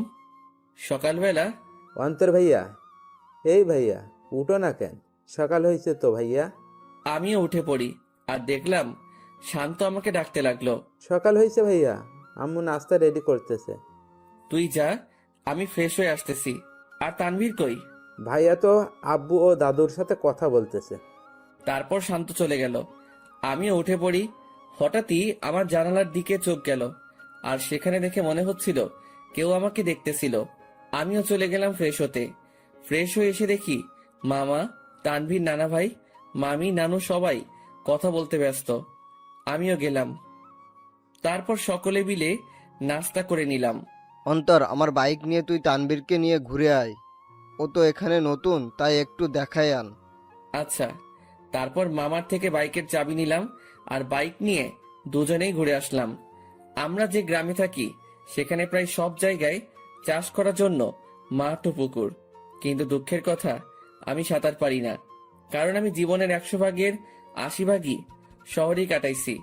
বাকি 20 ভাগের মধ্যে 7 ভাগ বলতে পারেন ট্যুরে গিয়ে, আর বাকি অংশ শহরেই। তবুও গ্রামটা ভালো করে চিনি। যতদিন গ্রামে ছিলাম ততদিন মামার সাথে গিয়ে গ্রামে ঘুরতাম। সকালবেলা আমি আর তানভীর অনেকক্ষণ ঘোরাঘুরি করলাম, আর দুপুরের দিকে আসলাম। বাইকটা রেখে বাড়িতে ঢুকলাম, আর দেখলাম নানা ভাই, নানু, মামা, মামি ও সেই 2টা মেয়েও আছে, আর তারা কথা বলতেছে। কিন্তু আজব ব্যাপার হলো, এরা বাড়িতেও হিজাব করে রাখছে। ঘোরা শেষ? মোটামুটি। আমি রুমে চলে যাই, কিন্তু বারবার সেই মেয়েগুলোর প্রতি কেন যে আকর্ষণ লাগতেছে কে জানে। তবে ইচ্ছা তো করতেছে হুজুরনিগুলোর চেহারা দেখতে, কিন্তু ডাইরেক্ট বলা তো মুসিবত, থাক পরে সেটা ব্যবস্থা হবে আর কি। আমি রুমে গিয়ে ব্যাগ থেকে কিছু কাপড় বাহির করলাম, আর চিন্তা করলাম গোসল করব। কিন্তু মনে পড়লো এখানে তো পানির হিটার নাই যে ডাইরেক্ট বাথরুমে যাবো, সুইচটা ক্লিক করবো আর গরম পানি পামো। পড়লাম আরেক মুসিবতে। কেমনটা লাগে, ধুর, মামিকে বলবো গরম পানি করে দিতে। আমি যখনই রুম থেকে বের হব তার আগেই মামি উপস্থিত উইথ গরম পানি। এই না হলে আমার মামি, আমার কখন কি লাগে তা তুমিও আম্মুর মতোই জেনে যাও। আমিও তো তোর আরাক আম্মু, এখন যা গোসল করতে, আমি পানি দিয়ে গেলাম। থ্যাংক ইউ মামি, আই লাভ ইউ বলতাম, কিন্তু মামা শুনলে হার্ট অ্যাটাক করবো। যা ফাজিল। মামি চলে গেল, আর আমিও মনের সুখে লুঙ্গি আর তোয়ালে নিয়ে চলে গেলাম গোসল করতে। গোসল শেষ করতেই আমিও রুমে আসলাম। লুঙ্গি পরা আছে, বলা যায় না কখন কোথায় খুলে যায়। জীবনে 2টা কখন কোথায় খুলবে তা কেউ বলতে পারে না। 1 হলো কপাল, 2 হলো লুঙ্গি। আমার মনে হলো কেউ আমাকে দেখতেছে। আমিও জানালার দিকে তাকালাম, কিন্তু কেউ নাই। ভাই, বলা যায় না কখন কে এসে দাঁড়ায় থাকে, তাই প্যান্ট আর টি শার্ট বাথরুমে চলে গেলাম, আর সেখান থেকে চেঞ্জ করে আসলাম। আমি রুম থেকে বের হতেই এক হুজুরনি আমার সামনে এসে পড়ে। আমিও এড়িয়ে চলে যেতে লাগি। আর বাহিরে বাড়ির আঙিনায় রোদের মধ্যে দাঁড়ায় অনেক ঠান্ডা লাগতেছিল ভাই। বিশ্বাস করেন, শীতকালে শরীর ভিজা অবস্থায় কেউ গায়ে একটা ফু দেয় না, তা ব্রেকআপের চেয়ে কষ্টকর লাগে। তো আপনি এই বাড়ির লোক, তা আমাকে আগে বলতে পারলেন না? খালি খালি টেনশনে ছিলাম আমি। আমি পিছনে তাকালাম, কিন্তু চেহারা না দেখায় বুঝতে পারলাম না কে কোনটা, মানে কে কোন বোরকাওয়ালি। আমি কি জানতাম আপনি এখানে আসবেন? আজাইরা কথাবার্তা বলিয়েন না, এইসব আমি পছন্দ করি না। এত অ্যাটিটিউড ভালো না। আমি বুঝতে পারলাম এটা সেই বকবক রানী যেটা বাসে আমার মাথা খাইছে। আচ্ছা, এখানেও মুখ ঢেকে রাখলেন সেটা বুঝলাম না। আসলে এটাই তো আমাদের বাড়ির নিয়ম। পরপুরুষের সামনে আমরা চেহারা দেখাই না, তবে স্বামীকে দেখানো যাবে, এই নিয়ম আছে। আচ্ছা, আপনি কি ম্যারিড? না, আপনি? আমি ম্যারিড। তো আপনার ওয়াইফকে না আনবেন? বন্ধুকে আনলেন কেন? ও ওর বাবার বাড়িতে গেছে। তবে একটা জিনিস আমি খেয়াল করলাম, মেয়েটা এমন ভাবে কথা বলতেছে মনে হয় সে আমার সম্পর্কে জানে, ও আমাকে চিনে। তাছাড়াও তার ভয়েসটা একটু একটু মাথা খাচ্ছে আমার। আচ্ছা, আপনি থাকেন কোথায়? সরি, বলা যাবে না। আচ্ছা, লাগবে না। আমি খেয়াল করলাম মেয়েটা আমার সাথে কথা বলতেছে তো ঠিকই, মানে তার কথার মধ্যে আমি অন্য একরকম কিছু পাচ্ছি। মামি আসে আর আমাদের খাবারের জন্য ডাক দেয়। আমিও চলে যাই। সেখানে দেখি মামা, তানভীর, নানা ভাই উপস্থিত ও তারা বসে বসে কথা বলতেছে। কিসের এত আলাপ তোমাদের? মনে হয় কোনো বড় ধরনের গন্ডগোল পাকানোর প্ল্যান চলতেছে তোমাদের। বিয়ের?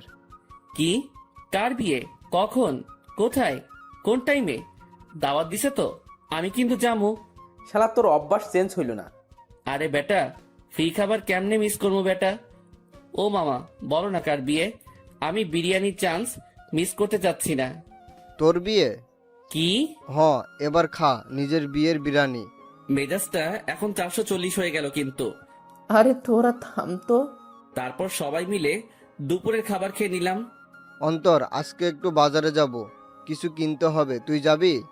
আচ্ছা, গেলাম আর কি, সাথে তানভীরকেও নিয়ে নিব। আচ্ছা ঠিক আছে। অন্তর, আপুর সাথে কথা বলেছিলি? সকালে বলছিলাম, যখন তানভীরকে নিয়ে বের হয়েছিলাম তখন আম্মু কল দিছিল। আচ্ছা শোন, তোরা বাজারে যাবি ভালো কথা, আমার ওষুধ আনতে ভুলিস না। জি আব্বু। তবে আমি যাব না রে, আমার একটু শরীর খারাপ লাগতেছে। আচ্ছা ঠিক আছে, তুই রেস্ট নে, আমি আর মামা যাব। তো মামা কখন যাবা? এই বিকাল করেই যাব। আচ্ছা। তারপর আমি আমার রুমে চলে গেলাম। সেখানে গিয়ে কিছুক্ষণ রেস্ট করে নিলাম। বিকেলবেলা আমি মামার সাথে বাজারে যাওয়ার জন্য রেডি হচ্ছি। আসলে কোট নিয়ে নিচ্ছি, যাতে যদি আসতে দেরি হলেও ঠান্ডা সহ্য করতে না হয়। মামা বাইক নিয়ে দাঁড়ায় আছে, আমি বাইকে বসলাম। কিরে, বাইক চালাবি? না মামা, তুমি চালাও। তারপর মামা বাইক চালাতে লাগে আর আমিও বাইকে বসে আছি। বাইক চলতেছে আপন গতিতে আর আমি বাইকে চড়তেছি আর গ্রামের প্রকৃতি উপভোগ করতে ব্যস্ত। কিছুক্ষণ পরে আমরা বাজারে চলে আসি। মামা আমাকে নামিয়ে একটা জায়গায় বাইকটা রেখে আসে। আচ্ছা মামা, কি কি নিবা বাজার থেকে? ভাগিনা, অনেকদিন পরে আমাদের বাড়িতে আসছিস, সাথে তোর বন্ধু তানভীরকে নিয়ে আসছিস, তাই আব্বু আম্মু বলেছে তোদের দুজনের জন্য কিছু নিতে। মামা, কিছু লাগবে না আমাদের, তোমার অন্য কাজ থাকলে সেটা করো। আরে আয় তো তুই। মামা আমাকে টেনে নিয়ে যায় আর একটা পাঞ্জাবির দোকানে নিয়ে যায়। সেখানে আমি দাঁড়াই আছি আর মামা দোকানদারের সাথে কথা বলতে ব্যস্ত। অন্তর, এদিকে আয় তো। আমি মামার কাছে গেলাম। দেখ তো পাঞ্জাবিটা পছন্দ হয় কিনা। মামা আমাকে লাল কালারের পাঞ্জাবি দেখালো। মামা, লাল কেন? আমার তো বিয়ে না। বিয়ে হোক আর না হোক, কিন্তু এটা আমার পছন্দ হয়েছে আর আমি চাই বিয়েতে এটা তুই পরবি। তবে ভাগিনা, এটাতে তোরে বেশ মানাবে। আচ্ছা, তোমার পছন্দ হয়েছে তাহলে নাও। তারপর মামা পাঞ্জাবিটা নিয়ে নেয় আর আমাকেও বলে তানভীরের জন্য একটা পাঞ্জাবি দেখতে। আমিও তানভীরের জন্য একটা পাঞ্জাবি দেখি আর মামাও সেটা কিনে নেয়। হয়েছে মামা, এবার খুশি? এমন ভাবে কথাগুলো বললা মনে হয় আমাকে বিয়ে করানোর প্ল্যান করে আছো। সেটাই তো। কি?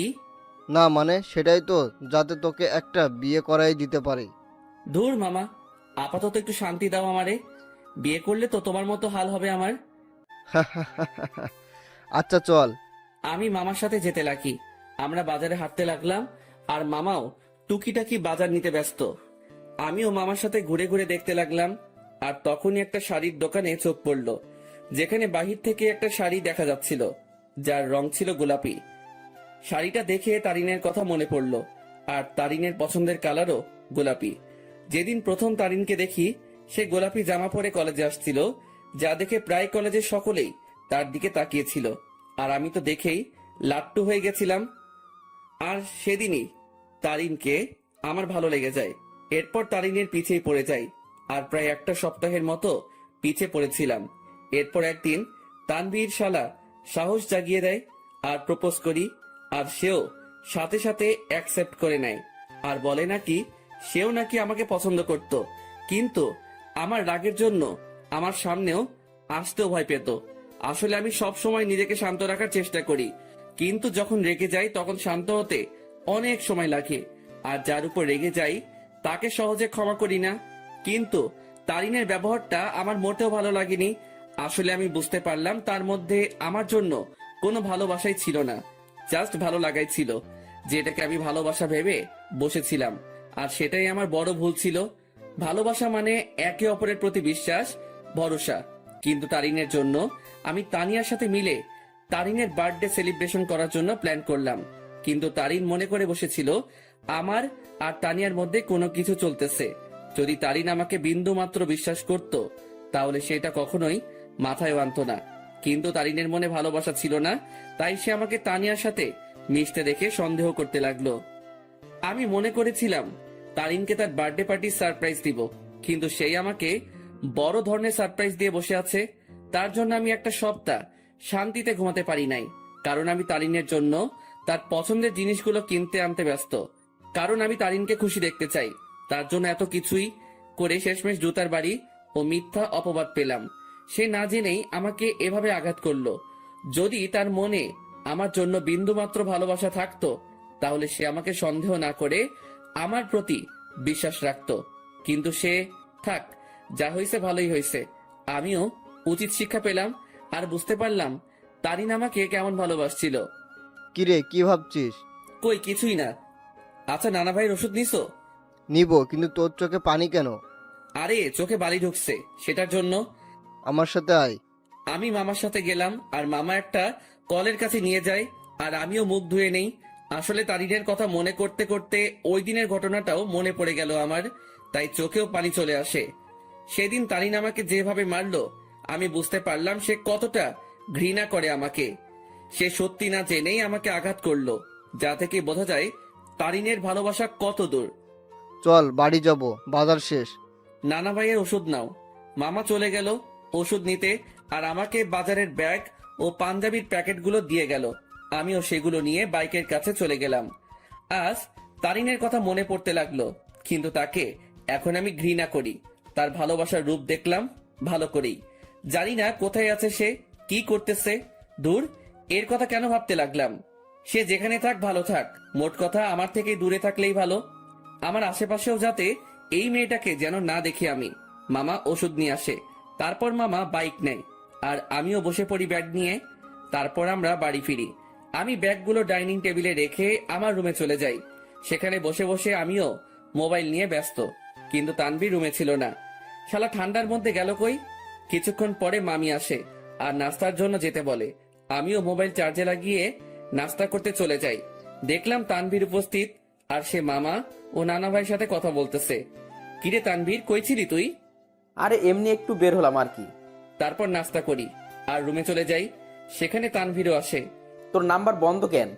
কি বলিস, নাম্বার বন্ধ? কোনটা? কেন, শেষে 86 ওইটা? ও ওইটা? ওইটা তো নষ্ট হয়ে গেছে। নষ্ট হয়েছে নাকি তুই নষ্ট করছিস? আমি করছি। কেন, তোর কাছে আমার শেষে 68 ওয়ালা নাম্বারটা নাই? আছে তো। সেটাতে কল দিলে পাবি। আচ্ছা, তানিয়ার সাথে কথা হয়েছে তোর? আরে আরেকটু আগেও তো কথা বলে আসলাম তার সাথে। কি? আরে ফোনে কথা বললাম আর কি। তুই কি মনে করছিস তানিয়া এখানে আর আমিও তার সাথে ঘুরে ঘুরে কথা বলতেছি? আমি তো এটা মনে করি নাই। তুই এই কথাটা বললি কেন? আরে শালা, তুই তো এটাও ভাবতে পারিস, তাই আগে বলে দিলাম আর কি। আচ্ছা বাদ দে। আর শোন, তানিয়াকে আমার পক্ষ থেকে সরি বলে দিস ওই দিনের ঘটনার জন্য। আরে বেটা বলতে হবে না, আমি সামলে নিছি ব্যাপারটা। তারপর তানভীরের সাথে রাতে খাবারের আগ পর্যন্ত আড্ডা দেই। তারপর মামা এসে আমাদের খাবারের জন্য ডাকে আর আমরাও খাবার খেয়ে নেই। এরপর রাতে আম্মু আব্বুর সাথে কথা বলে নিলাম আর মোবাইলে সকাল ভোরের জন্য অ্যালার্ম দিলাম, যাতে সকালে উঠে নামাজ পড়ে গ্রামের শীতকালে সকালের দৃশ্য উপভোগ করতে পারি। এরপর দিলাম ঘুম। সকাল ভোরে আমার অ্যালার্ম বেজে ওঠে আর আমিও উঠে পড়ি। আমার অ্যালার্ম শুনে তানভীর কিছুটা নড়ে ওঠে, আমিও অ্যালার্মটা বন্ধ করে দেই আর শালা আবার ঘুম। আমিও ফ্রেশ হয়ে নেই আর বাসার থেকে উজু করে নেই। এরপর দরজা খুলে আমিও চলে গেলাম মসজিদে ফজরের নামাজের জন্য। মসজিদে নামাজ শেষ করে এবার বেরিয়ে পড়লাম ঘোরার জন্য। চারিদিকে কুয়াশায় ঘেরা, সামনে কি আছে কেউ দেখতে পারবে না। আর গ্রামের পরিবেশে এটা একটা অসাধারণ ও মুগ্ধকর মুহূর্ত। তবে এটাই না, এখন সবচেয়ে আকর্ষণীয় জিনিস দেখার বাকি, যেটা প্রায় অনেকে দেখতে গ্রামে আসে। আর সেটা হলো শীতকালে সকাল ভোরে সূর্যোদয়। ভাগ্যিস আমি কোট শু পরে বের হইছি, না হলে এমনিও চিকনা জমি কুলফি হয়ে যাইতাম। আমি হাঁটতে লাগি আর কিছু স্বপ্ন দেখছিলাম, সেইগুলো ভাবতে লাগি। একদিন এক শীতের সকালে তাকে নিয়ে হাঁটবো, একটা চাদরকে দুজনে ভাগাভাগি করে নিয়ে পড়বো, একে অপরকে ধরে সেই কুয়াশা ভরা রাস্তায় একে অপরকে নিয়েই মগ্ন থেকে হেঁটে যাব। তাকে নিয়ে শীতের সকালে সূর্যোদয় দেখব আর সকালবেলা দুজনে ঠান্ডা ঠান্ডা খেজুরের রস খাবো। হয়তো এটা কোনোদিনও পূরণ হবে না, স্বপ্নই থেকে যাবে। থাক, কেউ লাগবে না আমার। আমার লাইফ আমি একা এনজয় করব। তার ভালোবাসার কোনো প্রয়োজন নেই আমার। তার ভালোবাসার নমুনা দেখলাম ভালো করেই, যার মধ্যে আমার জন্য বিন্দুমাত্র বিশ্বাস নেই, সে কি করে আমাকে ভালোবাসবে?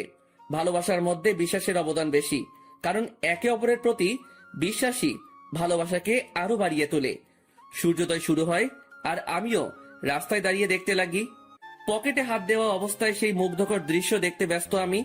সূর্যোদয় শেষ আর কুয়াশাও আস্তে আস্তে দেখা যেতে লাগে আর শেষ হতে লাগে। তাই আমিও চিন্তা করলাম, শীতের সকাল, দেখি যদি কোনো চায়ের দোকান পাই তাহলে এক কাপ গরম চা খাওয়া যায়। আমিও হাঁটতে লাগি আর ভাগ্যক্রমে একটা চায়ের দোকানও পেয়ে গেলাম। আমিও সেখানে যাই। এক কাপ চা দেন তো। জি দিচ্ছি, বসেন। আমি বসে আছি আর পকেটে হাত, কারণ হাত প্রায় ঠান্ডা হয়ে আসছে। এখন যদি তানভীরের পাশে থাকতো তাহলে আমার এই ঠান্ডা হাত তার পিঠে ঢুকাই দিতাম। প্রতি শীতেই শালারে এই চাকা দিয়ে আমি।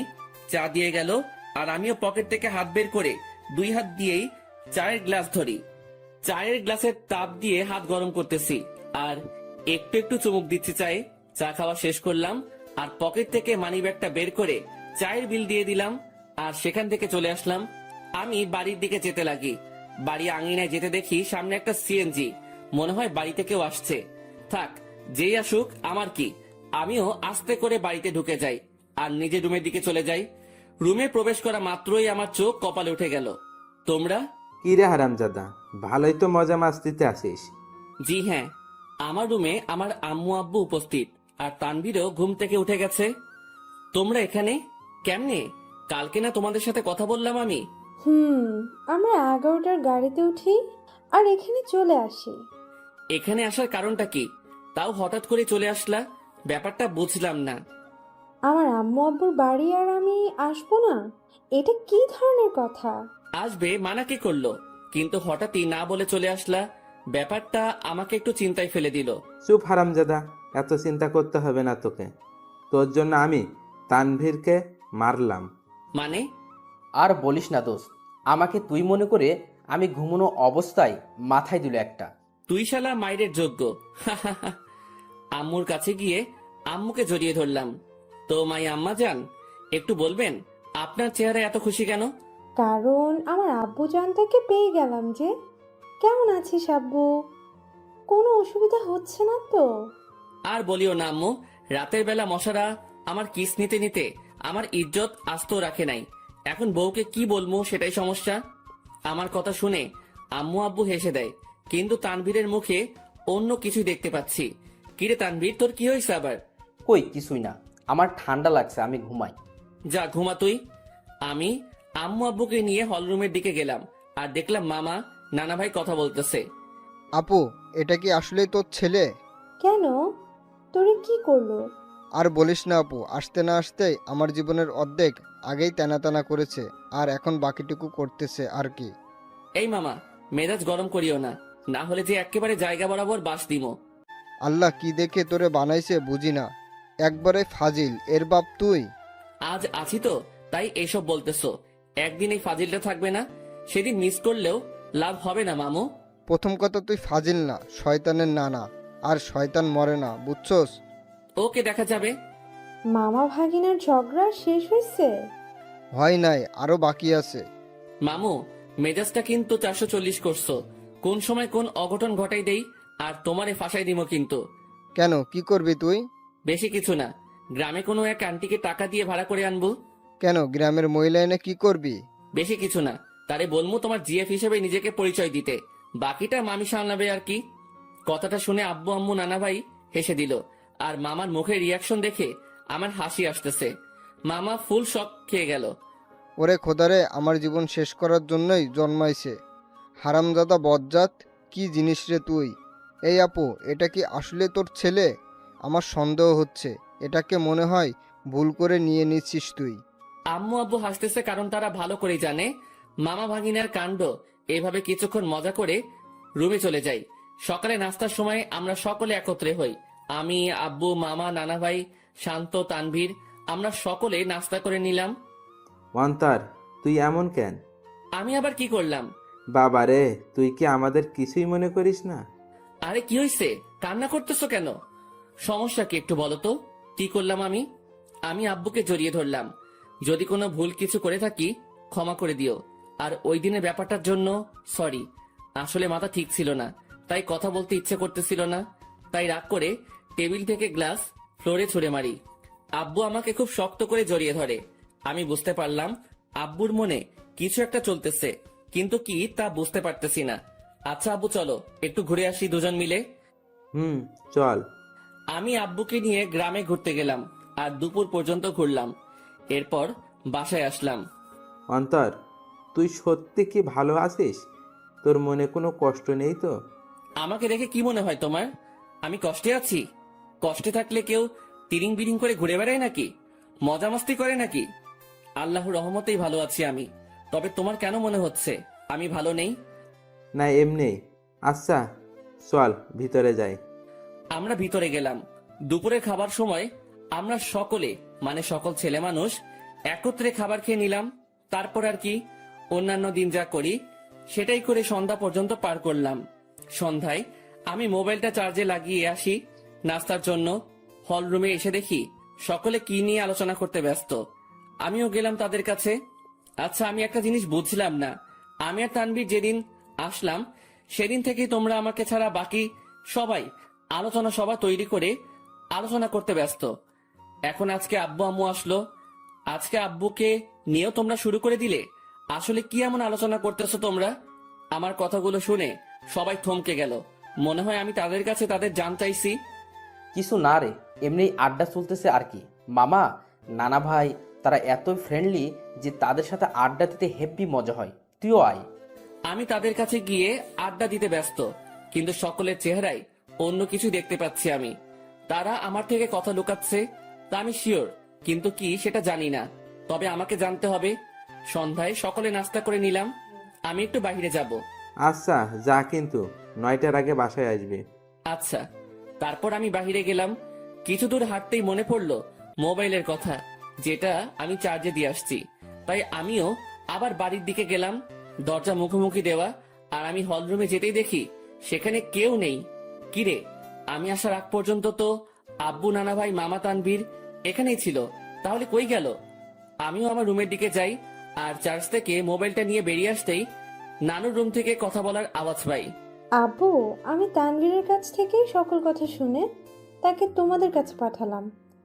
শুধু তাই না, তারিনও আমাকে কল দিয়ে সত্যিটা বলে যে সে কি কি করছে অন্তরের সাথে। প্রথম আমারও রাগ উঠছিল, তারপর তারিন কান্নাকাটি করতে লাগে আর সে তার ভুল বুঝতে পারে। তোমাদেরও সবটুকু বললাম, অন্তরকে বুঝতে দিই নাই। আমরা তার কষ্ট সম্পর্কে অনেক আগেই জেনে গেছি। রেহেনা, মা শোন, আমাদের বুদ্ধিমতো অন্তরকে এখানে আনলাম আর আটকে রাখলাম। তাকে বুঝতেও দিই নাই যে আমরা এখানে তার বিয়ের ব্যবস্থা করছি। আমি কথাগুলো শুনে নিস্তব্ধ হয়ে গেলাম। খুব বড় ধরনের শখ খেলাম আমি। তার মানে আমাকে এই কারণে আম্মু নানার বাড়িতে পাঠাইছে। আমি কি বলবো বা করব কিছুই বুঝতে পারলাম না।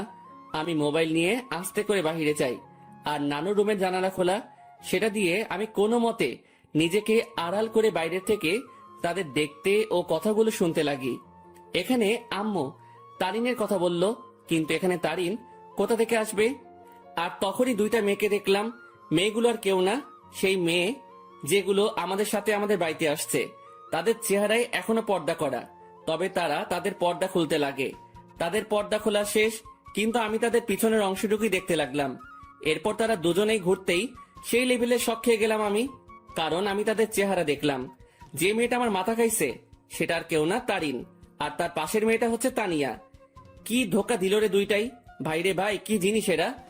আমার আগেই সন্দেহ হয়েছিল এই দুইটার উপর, তবে চেহারা দেখার ইচ্ছা ছিল, কিন্তু দেখতে পারি নাই। আন্টি দেখুন, আপনার কথা মতো আমিও এই দুজনকেই নিয়ে আসি আমাদের সাথে, আর অন্তরকে বুঝতেও দিই নাই এই দুই বোরকাওয়ালি আর কেউ না, তানিয়া ও তারিন। কিন্তু আন্টি, আপনি হয়তো এই মেয়েটাকে মাফ করতে পারেন, কিন্তু আমি কোনোদিনও মাফ করব না। এই মেয়েটা আমার বন্ধুটার মনে গুরুতরভাবে আঘাত করেছে, আর আমি চাই না এই মেয়েটা অন্তরের জীবনে আর আসুক। কিন্তু আপনার কথা রাখার জন্য আমি একে আমাদের সাথে নিয়ে আসি। শালা তানভীরও আমার সাথে 2 নাম্বারই করলো। সে আমাকে গোপনে হলেও তো আমাকে বলতে পারতো, কিন্তু শালাও বেইমানি করলো। তানভীর প্লিজ, আল্লাহর দোহাই লাগে, আমাকে মাফ করে দাও। আমি সত্যিই অজান্তে এমনটা করছি। আমি অন্তরকে হারাইতে চাই না। প্লিজ আমার অন্তরকে ফিরিয়ে দাও। কথা দিচ্ছি আর এমন হবে না, কোনোদিনও না। এই, তুমি এভাবে কথা বলতেছো কেন? তারিন তো তার ভুল বুঝতে পারছে, তাহলে কেন ওকে কথা শোনাচ্ছ তুমি? তুমি কি ভুলে গেছো এই মেয়েটা কি অপবাদ দিয়েছিল তোমাকে ও অন্তরকে? আর ভুলে গেলেও কিভাবে অন্তরকে জুতার বাড়ি দিচ্ছে। এই মেয়ে ক্ষমার যোগ্য না। তানভীর, বাবা শোন, আমি জানি আমার ছেলেটার সাথে কি করলো তারিন, কিন্তু সে তো তার ভুল বুঝতে পারলো। আর আমি আমার ছেলেকে চিনি ভালো করে, সে নিশ্চয়ই তারিনকে ক্ষমা করে দিবে। কিন্তু আন্টি, আমার মনে হয় না অন্তর এই মেয়েটাকে ক্ষমা করবে। আমি অন্তরকে ভালো করে চিনি, কারণ অন্তরের সাথে কেউ শত্রুতামি করলেও অন্তর ক্ষমা করে দিতে পারে, কিন্তু এই মেয়েটা অন্তরের মন ভাঙছে। তাই তো বাবা, আমরা অন্তর ও তারিনের বিয়ের ব্যবস্থা করেছি, যাতে বিয়ের পর অন্তর তারিনকে বুঝতে পারে আর ক্ষমাও করে দেয়। আর এই জন্যই আগামীকালেই অন্তর ও তারিনের বিয়ে দিব আমরা সকলে মিলে। তানভীর, আমি অন্তরকে না পেয়ে মরেই যাব। দেখো তানভীর, আমি জানি আমি অনেক বড় ভুল করছি, কিন্তু বিশ্বাস করো অন্তরকে আমি নিজের থেকেও বেশি ভালোবাসি। তানভীর, আমি তোমার পায়ে পড়ি, একমাত্র তুই পারিস অন্তরকে আমার করে দিতে। এই মেয়ে দূরে থাক আমার থেকে। আর আন্টি আঙ্কেল যেহেতু আপনার অন্তরকে না জানিয়ে অন্তরের বিয়ের ব্যবস্থা করছেন, যদি অন্তর জানতে পারে যে আপনাদের প্ল্যানে আমি জড়িত, তাহলে অন্তর আমাকে কখনোই ক্ষমা করবে না। তাই আপনারাও কেউ বলিয়েন না যে আমি আপনাদের সাথে ছিলাম। কিন্তু তানভীর, আমি তো সত্যিটা জেনেই গেছি। আর কথা রইল বিয়ের, সেটা তখনই হবে যখন আমি এখানে থাকবো। তার আগেই আমি এখান থেকে কেটে পড়বো। ঠিক আছে বাবা, আমরা এটা বলবো না যে তুমি সব জানতে। আমরা ব্যাপারটা লুকাবো অন্তর থেকে। এবার আমার সামনে সকল সত্য চলে আসলো। বাহ, ভালোই তো প্ল্যান করছে। আর কি বললো তারিন? সে আমাকে ভালোবাসে, তাই না? আর ভালোবাসা লাগবে না, বিয়ে তো দূরে থাক, তার চেহারাও দেখতে আমি ইচ্ছুক নই। আমিও চলে গেলাম। কোনো মতে রাত 8টা পর্যন্ত বাহিরে কাটালাম। আমি বাড়ি আসলাম আর দেখলাম তারা কথা বলতেছে। আমি তো এখন জেনেই গেছি তাদের কি নিয়ে আলোচনা হতো এতদিন। তারা আমার থেকে কথা লুকাইছে, এবার আমিও তাদের বুঝতে দিব না আমিও তাদের গোপন কথাটা জেনে গেছি। সকলে মিলে রাতের খাবারটা খেয়ে নিলাম, তবে আমি চুপচাপ ভাবে থাকি আর তাদের বুঝতে দেই না আমার মনে কি চলতেছে। আমি কারোর সাথে কোনো কথা না বলে চলে যাই রুমে। কিরে, কি করিস? কিছু না। কিরে, এভাবে চুপচাপ আসিস কেন? আমার ঘুম আসতেছে। Bye, good night. আমি কম্বলটা গায়ের উপর দিয়ে শুয়ে পড়ি। রাত প্রায় 12টা বাজে। তানভীর ঘুমায়, কিন্তু আমি ঘুমাইনি, কারণ আমি চলে যাব এখান থেকে, কাউকে বলেও যাব না। আমিও উঠে আমার ব্যাগ গুছিয়ে নিয়ে রেডি হয়ে আস্তে করে ব্যাগ নিয়ে রুম থেকে বেরিয়ে পড়ি আর আস্তে করে দরজা খুলে বাসার বাইরে চলে যাই। আমাদের বাড়ি থেকে বাস স্টেশন প্রায় হেঁটে গেলে 15 মিনিটের রাস্তা, আর আমিও ব্যাগ নিয়ে হাঁটতে লাগি। বাস স্টেশন প্রায় হেঁটে গেলে 15 মিনিটের রাস্তা, আর আমিও ব্যাগ নিয়ে হাঁটতে লাগি। আমি কোনো মতে বাস স্টেশনে পৌঁছে যাই। সেখানে গিয়ে মামা তানভীরকে SMS করে দেই যে আমি চলে যাচ্ছি, আমার জন্য চিন্তা না করতে। ব্যাস, মেসেজ দিয়ে মোবাইলটা অফ করে দেই আর বাস স্টেশনে বসে আছি। আজ আমি আমার আপন মানুষগুলো থেকে দূরে চলে যাব, তবে জানি না কোথায় যাব আমি। তবে আপাতত আমি আমার এলাকার দিকেই যাব, এরপর না হয় অন্য কোনো কিছু ভাববো আমি। ভাগ্যক্রমে একটা বাস আসে আর আমি উঠে পড়ি। আমি বাসের মধ্যে ড্রাইভারের পিছনের সিটে বসি। সেখানে টিকিট বাকি ছিল, তাই আমিও নিয়ে নেই। মোট কথা, তাদের থেকে দূরে চলে যেতে চাই আমি। আর তারিন, যে কিনা আমাকে অনেক কষ্ট দিল, সে আমার আম্মু আব্বুকে ভালোই পটাতে পারলেও সে কোনো দিনও আমাকে পাবে না, কারণ সে আমার মনে গুরুতরভাবে আঘাত করলো, যা সহজেই মিটবে না। আমি অনেক কষ্ট ভোগ করছি, আর এত সহজে তারিন আমাকে পেয়ে যাবে তা কোনো দিনও না। এবার সেও বুঝুক, যখন ভালোবাসার মানুষ দূরে থাকে ও ঘৃণা করে তখন কেমন লাগে। আমি অনেক কষ্ট অনুভব করলাম, এবার তার পালা কষ্ট অনুভব করার। আমি কোনো দিনও তারিনকে বোরকা পরা অবস্থায় দেখি নাই, আর আমাদের সাথে যখন বাসে ওঠে তখন সে বোরকাটা পরে, মানে শুধু চোখগুলো দেখা যাবে, বাকি শরীরের অংশ দেখা যাবে না। ওই বোরকাটা পরে, আর এই বোরকাটা পরায় আমি তারিনকে চিনতে পারি নাই। তবে শুধু তারিন না, তানিয়াও তারিনের মতোই বোরকা পরে, তবে বোরকার রংটা ভিন্ন। তারিন পরছিল কালো আর তানিয়া পরছিল একটু নেভি ব্লু বোরকা। মেয়েটা ভালোই বুদ্ধি খাটাইছে, মানতেই হবে। সে আমার সামনে না এসে আম্মু আব্বুকে ভালোভাবেই পটাইছে ও তাদেরকে ভালোভাবেই আয়ত্ত করলো, কিন্তু কোনো লাভ হয়নি। কি করে ভাবলো এত সহজে আমাকে পেয়ে যাবে? আমাকে যতটুকু কষ্ট দিল তাকেও সেটা অনুভব করতে হবে, এরপর না হয় দেখা যাবে। প্রায় 2 ঘন্টা বাস চলতেছে, কিন্তু চোখে কোনো ঘুম নেই আমার। থাকবেই বা কি করে? যে দেখলাম ও শুনলাম আমি যদি আজ সেখান থেকে না চলে আসতাম, তাহলে তারা আমাকে জোর করে হলেও তারিনের সাথে বিয়ে দিত। কিন্তু আমি কোনো দিনও এই মেয়েকে এত সহজে মেনে নিব না। একবার এই মেয়েটা আমাকে সন্দেহ করে ও অবিশ্বাস করে, আমাকে অনেক অপমান করলো আর জুতার বাড়িও দিল। আর আজ যদি মেয়েটাকে আমি বিয়ে করি, তাহলে আমার অপমানের কি হবে? আমার মনে যে আঘাত করলো তার কি হবে? আর তাছাড়াও এরপর সে যদি অন্য কোনো কাহিনী করে বসে বা আমার পরিবার থেকে আমাকে আলাদা করতে চায়, তাহলে না, এই মেয়ে ভালোবাসার যোগ্য নয়। ওর মনে কোনো ভালোবাসা নেই, আছে শুধু ভালো লাগা। আর ভালোবাসার কি বা বুঝে এই মেয়ে? হ্যাঁ, ভালোবাসার কোনো কিছু জানে সে? ভালোবাসা কি সেটা জানে নাকি? যদি সে সত্যিকারই আমাকে ভালোবাসতো তাহলে আমার উপর ভরসা রাখতো, কিন্তু সে। বাসের ব্রেক কাজ করতেছে না। কথাটা শুনে সেখানে থাকা যাত্রীরা ও আমি শক খেয়ে গেলাম। কি বলতেছেন আপনি এসব? বাসের ব্রেক কাজ করতেছে না, হঠাৎ করেই ব্রেক কাজ করা বন্ধ করে দিয়েছে। ড্রাইভারের কথা শুনে যাত্রীরা আতঙ্কে ও ছোটাছুটি চিৎকার চেঁচামেচি শুরু করে দেয়। আরে আপনারা শান্ত হন সবাই, প্লিজ এভাবে উত্তেজিত হবেন না। আর তখনই সামনে থেকে একটা ট্রাক আসে আর বাসের সাথে ট্রাকের ধাক্কা লাগে। এক মুহূর্তেই সকল কিছু পরিবর্তন হয়ে গেল। আমার চোখ ঝাপসা হয়ে আসছে, তবুও চোখে একবার আশেপাশে দেখে নেই। মৃত্যু আমার চলে আসছে, আর আমার জীবনের সমাপ্তি হয়তো এইভাবেই হওয়ার ছিল। আর কিছুক্ষণের মধ্যে অন্তর সেখানে মারা যায়। বাসে প্রায় 40 জনের মতো ছিল, যার মধ্যে অনেকেই গুরুতর আহত হয়। আর সামনে থাকা ড্রাইভারও শেষ। বাসটি সামনে স্টেশন থেকে যাত্রী নেওয়ার কথা ছিল, হয়তো আর যাত্রী নেওয়া হলো না। কিছুক্ষণ পরেই সেখানে উদ্ধারকর্মী ও অ্যাম্বুলেন্স আসে ও তাদের কাজ করতে ব্যস্ত। সকালবেলা তানভীরের মোবাইল বেজে ওঠে। হ্যালো। অপর পাশ থেকে কথা শুনেই তানভীরের মোবাইল হাত থেকে পড়ে যায়। তানভীর পাগলের মতো ব্যবহার করতে শুরু করে, আর তানভীর অন্তরের মামাকে নিয়ে সেও সকাল সকাল বেরিয়ে পড়ে। তানভীর ও অন্তরের মামা জায়গা মতো চলে যায়। তাকে একজন পুলিশ ফোন দেয় আর ঠিকানাটাও দেয়, আর বলে সেখানে চলে আসতে, আর তানভীরও সেখানে চলে যায়। তানভীর, কি হয়েছে? তুই এখানে আনলি কেন? তানভীর চুপ হয়ে আছে। জি, আপনার নাম কি তানভীর? জি। আসুন আমার সাথে। আসলে ডেড বডির পকেট থেকে আমরা একটা মোবাইল পাই, আর সেটা অন করেই সেখানে আপনার নাম্বার দেখতে পাই, যেখানে লেখা ছিল তানভীর বেস্ট। তাই আপনাকে কল দিলাম। কার ডেড বডির কথা হচ্ছে অফিসার? আসুন আমার সাথে। পুলিশ তানভীর ও অন্তরের মামাকে একটা রুমে নিয়ে যায়, যেটাতে ডেড বডি শোয়ানো। সেখানে সাদা চাদর মোড়ানো একটি লাশের কাছে নিয়ে যায়। তানভীর, কি হয়েছে রে? কার কি হয়েছে? কিন্তু তানভীর নিস্তব্ধ। পুলিশ অফিসার সাথে সাথে সেই লাশের মুখ থেকে সাদা চাদরটা সরায়।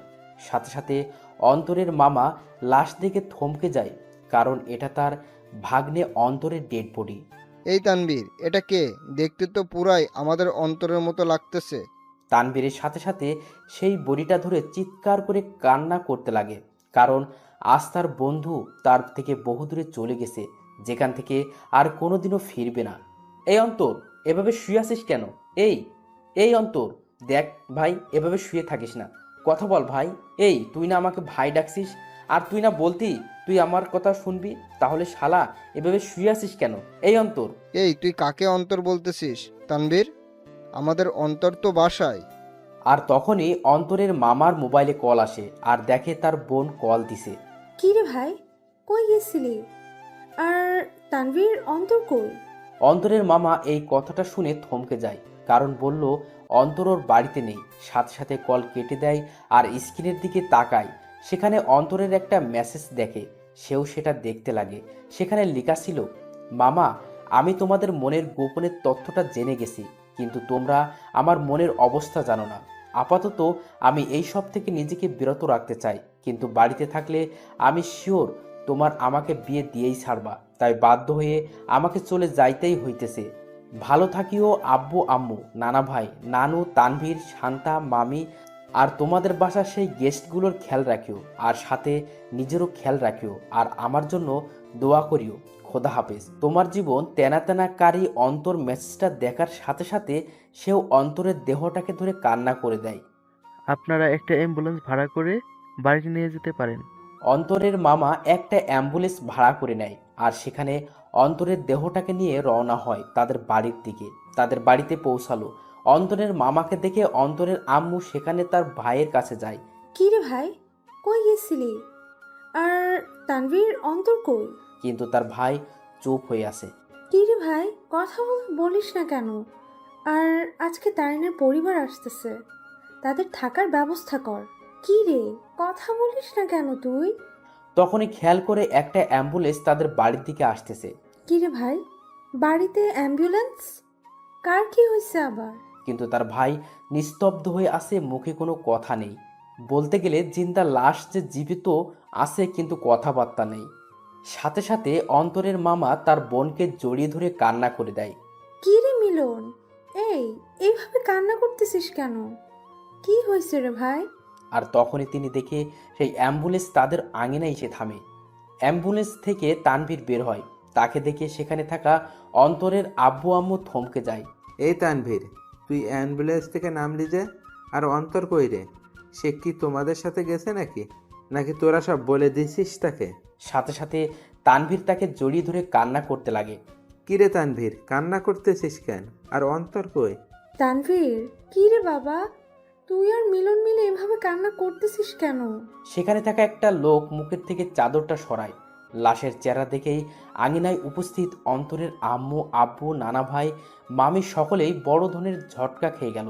সাথে সাথে অন্তরের আব্বু আম্মু, নানা ভাই সেই লাশের কাছে গেল, আর তারা দেখলো তাদেরই অন্তরের সেই সাদা চাদর গায়ে মরিয়ে চোখ বন্ধ করে আছে। এ এই এই আব্বু, কি রে, তুই এভাবে শুয়ে আছিস কেন? এই, কি রে, কি হয়েছে তোর? কথা বলিস না কেন? অন্তর, বাবা, কি রে, এভাবে এখানে শুয়ে আছিস কেন? কি হয়েছে তোর? কথা বলিস না কেন? এই তানভীর, আমাদের অন্তর কথা বলে না কেন? ওর কি হয়েছে? নাকি তোরা সব সত্যি বলে দিছিস বলে রাগ করে আছে আমাদের উপর? কি রে তানভীর, মিলন, কথা বলিস না কেন? অন্তর এইভাবে শুয়ে আছে কেন? কিন্তু তানভীর আর তাদের মিলন মামা কান্না করেই যাচ্ছে।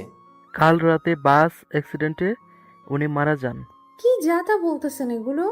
আমার ছেলে বাড়ি ছিল, ও কি করে? নাকি ফাইজলামি করতেছে এই বেয়াদবটা? এই, আমার রাগ উঠে গেছে কিন্তু। এইসব নিয়ে কি ফাইজলামি করিস অন্তর? এইসব কোনো মজা করার ব্যাপার? এই, উঠ বলতেছি, না হলে কিন্তু একটা মারও মাটিতে পড়বে না। তারা অন্তরকে অনেকবার জাগানোর চেষ্টা করলো, কিন্তু অন্তর তো আর জাগবে না। সে চির নিদ্রায় চলে গেল, যেখান থেকে আর ফিরবে না কোনোদিনও। এ আব্বু, কথা বলিস না কেন তুই? একটিবার কথা বল বাবা। কি রে আব্বু, কথা বল না। সাথে সাথে অন্তরের বাবা মা দুজনই অন্তরের দেহটাকে জড়িয়ে ধরে কান্না করে দিল। তারিন আর তানিয়া বাড়ি থেকে বের হয়ে দেখে বাড়ির আঙিনায় অনেক মানুষ। কিরে, এখানে এত মানুষ? বিয়ে তো ঘরোয়া পরিবেশে হবে বললো, তাহলে এত মানুষ আর কান্নাকাটির আওয়াজ পাচ্ছি কেন? চল তো দেখি কি হয়েছে। তারপর তানিয়া ও তারিন সেখানে গেল। কিরে, আন্টি এভাবে কান্না করতেছে কেন? কি হয়েছে? আঙ্কেলও কান্না করতেছে। কি হয়েছে রে? তারিন অন্তরের আম্মুর কাছে যায়। সেখানে গিয়ে যখনই অন্তরের আম্মুর কাঁধে হাত দিবে তখন সে সেখানেই নিস্তব্ধ হয়ে যায়। তার মুখ দিয়ে আর কোনো কথা বেরোচ্ছে না। সেও সাথে সাথে সেখানে বসে পড়ে। আন্টি, অন্তর এভাবে শুয়ে আছে কেন? কি হয়েছে ওর? কিন্তু তারা সকলেই কান্না করেই যাচ্ছে। কি হলো আন্টি? অন্তর এভাবে শুয়ে আছে কেন? হাই অন্তর, তুমি এভাবে শুয়ে আছো কেন? কি হয়েছে তোমার? এইভাবে সাদা চাদর গায়ে কেন তোমার? হাই অন্তর, কথা বলো না কেন? আঙ্কেল আন্টি, অন্তর এভাবে শুয়ে আছে কেন? কি হয়েছে? কথা বলতেছেন না কেন আপনারা? কিন্তু কারো কোনো মুখে কথা নেই, শুধু কান্না আর কান্না। হাই কলিজা, এইভাবে শুয়ে আছো কেন? আমি জানি তুমি আমার উপর অনেক রাগ করে অভিমান করে বসে আছো, কিন্তু বিশ্বাস করো, আমি সত্যি তোমাকে ভালোবাসি।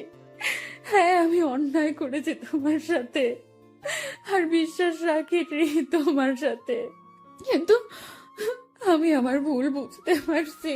তাই একটিবার আমাকে সুযোগ দাও, আর কোনোদিন এমনটি করব না। সত্যি বলতেছি তোমাকে। কি হলো, কথা বলো না কেন তুমি? হাই কলিজা, একটিবার কথা বলো না, আমি তোমার পায়ে ধরতেছি। এই আর একটিবার সুযোগ দাও আমাকে, দোহাই লাগে তোমার। এইভাবে চুপ থেকো না প্লিজ। দেখো, আমার কিন্তু ভয় লাগতেছে। আর তুমি এইভাবে চুপচাপ শুয়ে আছো কেন?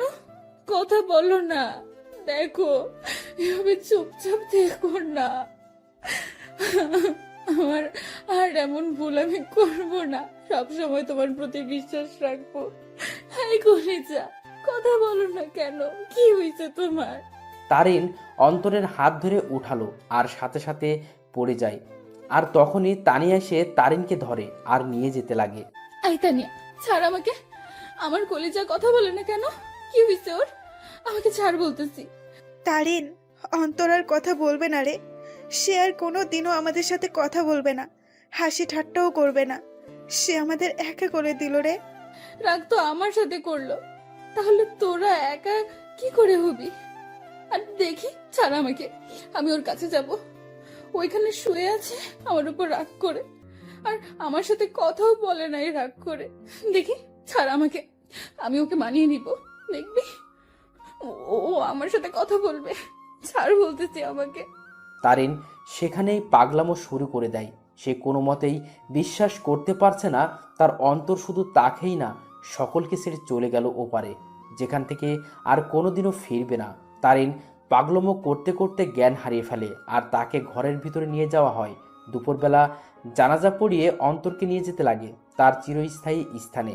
আজ এক আব্বুর কাঁধে তার ছেলের লাশ, এক বন্ধুর কাছে তার ভাইস্বরূপ বন্ধুটির লাশ হয়ে শুয়ে আছে, আর এক হতভাগা মামা যার সাথে হাসি মজা করে বেড়ানো ভাগ্নেটার লাশের খাট বহি করে নিয়ে যাচ্ছে তার চিরস্থায়ী স্থানে। অন্তরকে কবরে শোয়ানো হয়, তাকে মাটি দেওয়া হয়।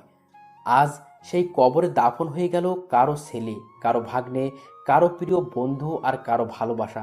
সকলকেই সেখানে অন্তরের জন্য দোয়া করে চলে যায়।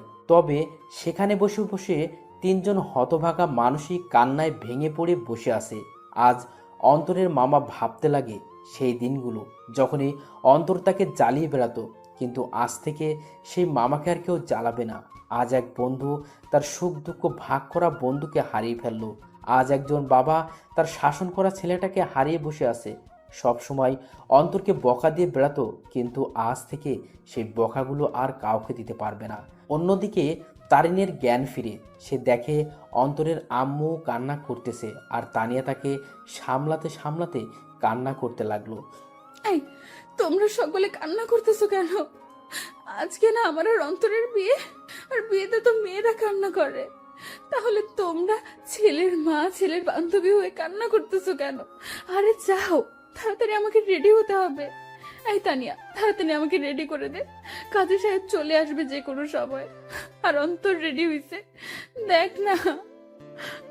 আর শোন, তানভীরকে বল না অন্তরকে রেডি হওয়া অবস্থায় একটু ছবি দিতে, আমি একটু দেখবো আমার কলেজাটাকে। তানভীরকে বল না অন্তরের ছবি দিতে, আমাকে রেডি করে দে। আমি শাড়ির আঁচল সামলাতে পারি না, কিন্তু ও বলছিল শাড়িতে নাকি আমাকে দারুণ মানাবে, আমি ওর জন্য শাড়ি পরবো। তারিন, কি হয়েছে? আর আন্টি, সরি আম্মু, একটু রেডি করে দাও না, কাজী সাহেব চলে আসবে তো, আমাকে আবার অন্তরকে মানাতে হবে। তারিন সেখানে পাগলের মতো ব্যবহার করতে লাগলো। তারিনকে অনেকবার বোঝানোর চেষ্টা করা হলো অন্তর অনেক দূরে চলে গেছে, কিন্তু সে তা কোনো মতেই মানছে না। তারা বুঝতে পারলো অন্তরের অকাল মৃত্যু তারুণের মাথার এফেক্ট করেছে, তাইও সে পাগলের মতো আচরণ করতে লাগলো। তারিনের পরিবারও আসে, সবাই মিলে তারিনকে সামলানোর চেষ্টা করে, কিন্তু তারিনের মুখে একটা শব্দ, অন্তর। কিন্তু সে আর কোনোদিনও ফিরবে না। এভাবেই সমাপ্তি ঘটল এক অসমাপ্ত ভালোবাসার। একটি সন্ধ্যের জন্য একটি ভালোবাসা অপূর্ণ রয়ে গেল, শুধু থেকে গেল ভালোবাসার কিছু স্মৃতি ও অনুভূতি। ভালোবাসার মধ্যে সবচেয়ে গুরুত্বপূর্ণ হলো বিশ্বাস। একে অপরের প্রতি বিশ্বাস যত মজবুত থাকবে, ভালোবাসাও তত শক্ত হবে। সন্ধ্যের জন্য একটি ভালোবাসা সম্পূর্ণ শেষ হয়ে যায়, তবে বর্তমানে ভালোবাসার মানুষগুলোও অনেক আজব, কারণ আমরা ভুল মানুষের উপর বিশ্বাস করে ফেলি আর সঠিক মানুষকে সন্দেহ করে বসি। তাই ভালো যেহেতু বাসবেন, তার আগেই সেই ব্যক্তিটার সম্পর্কে একটু ধারণা নিয়েই তবেই ভালোবাসিয়েন আর ভালোবাসার প্রতি ভরসা রাখবেন।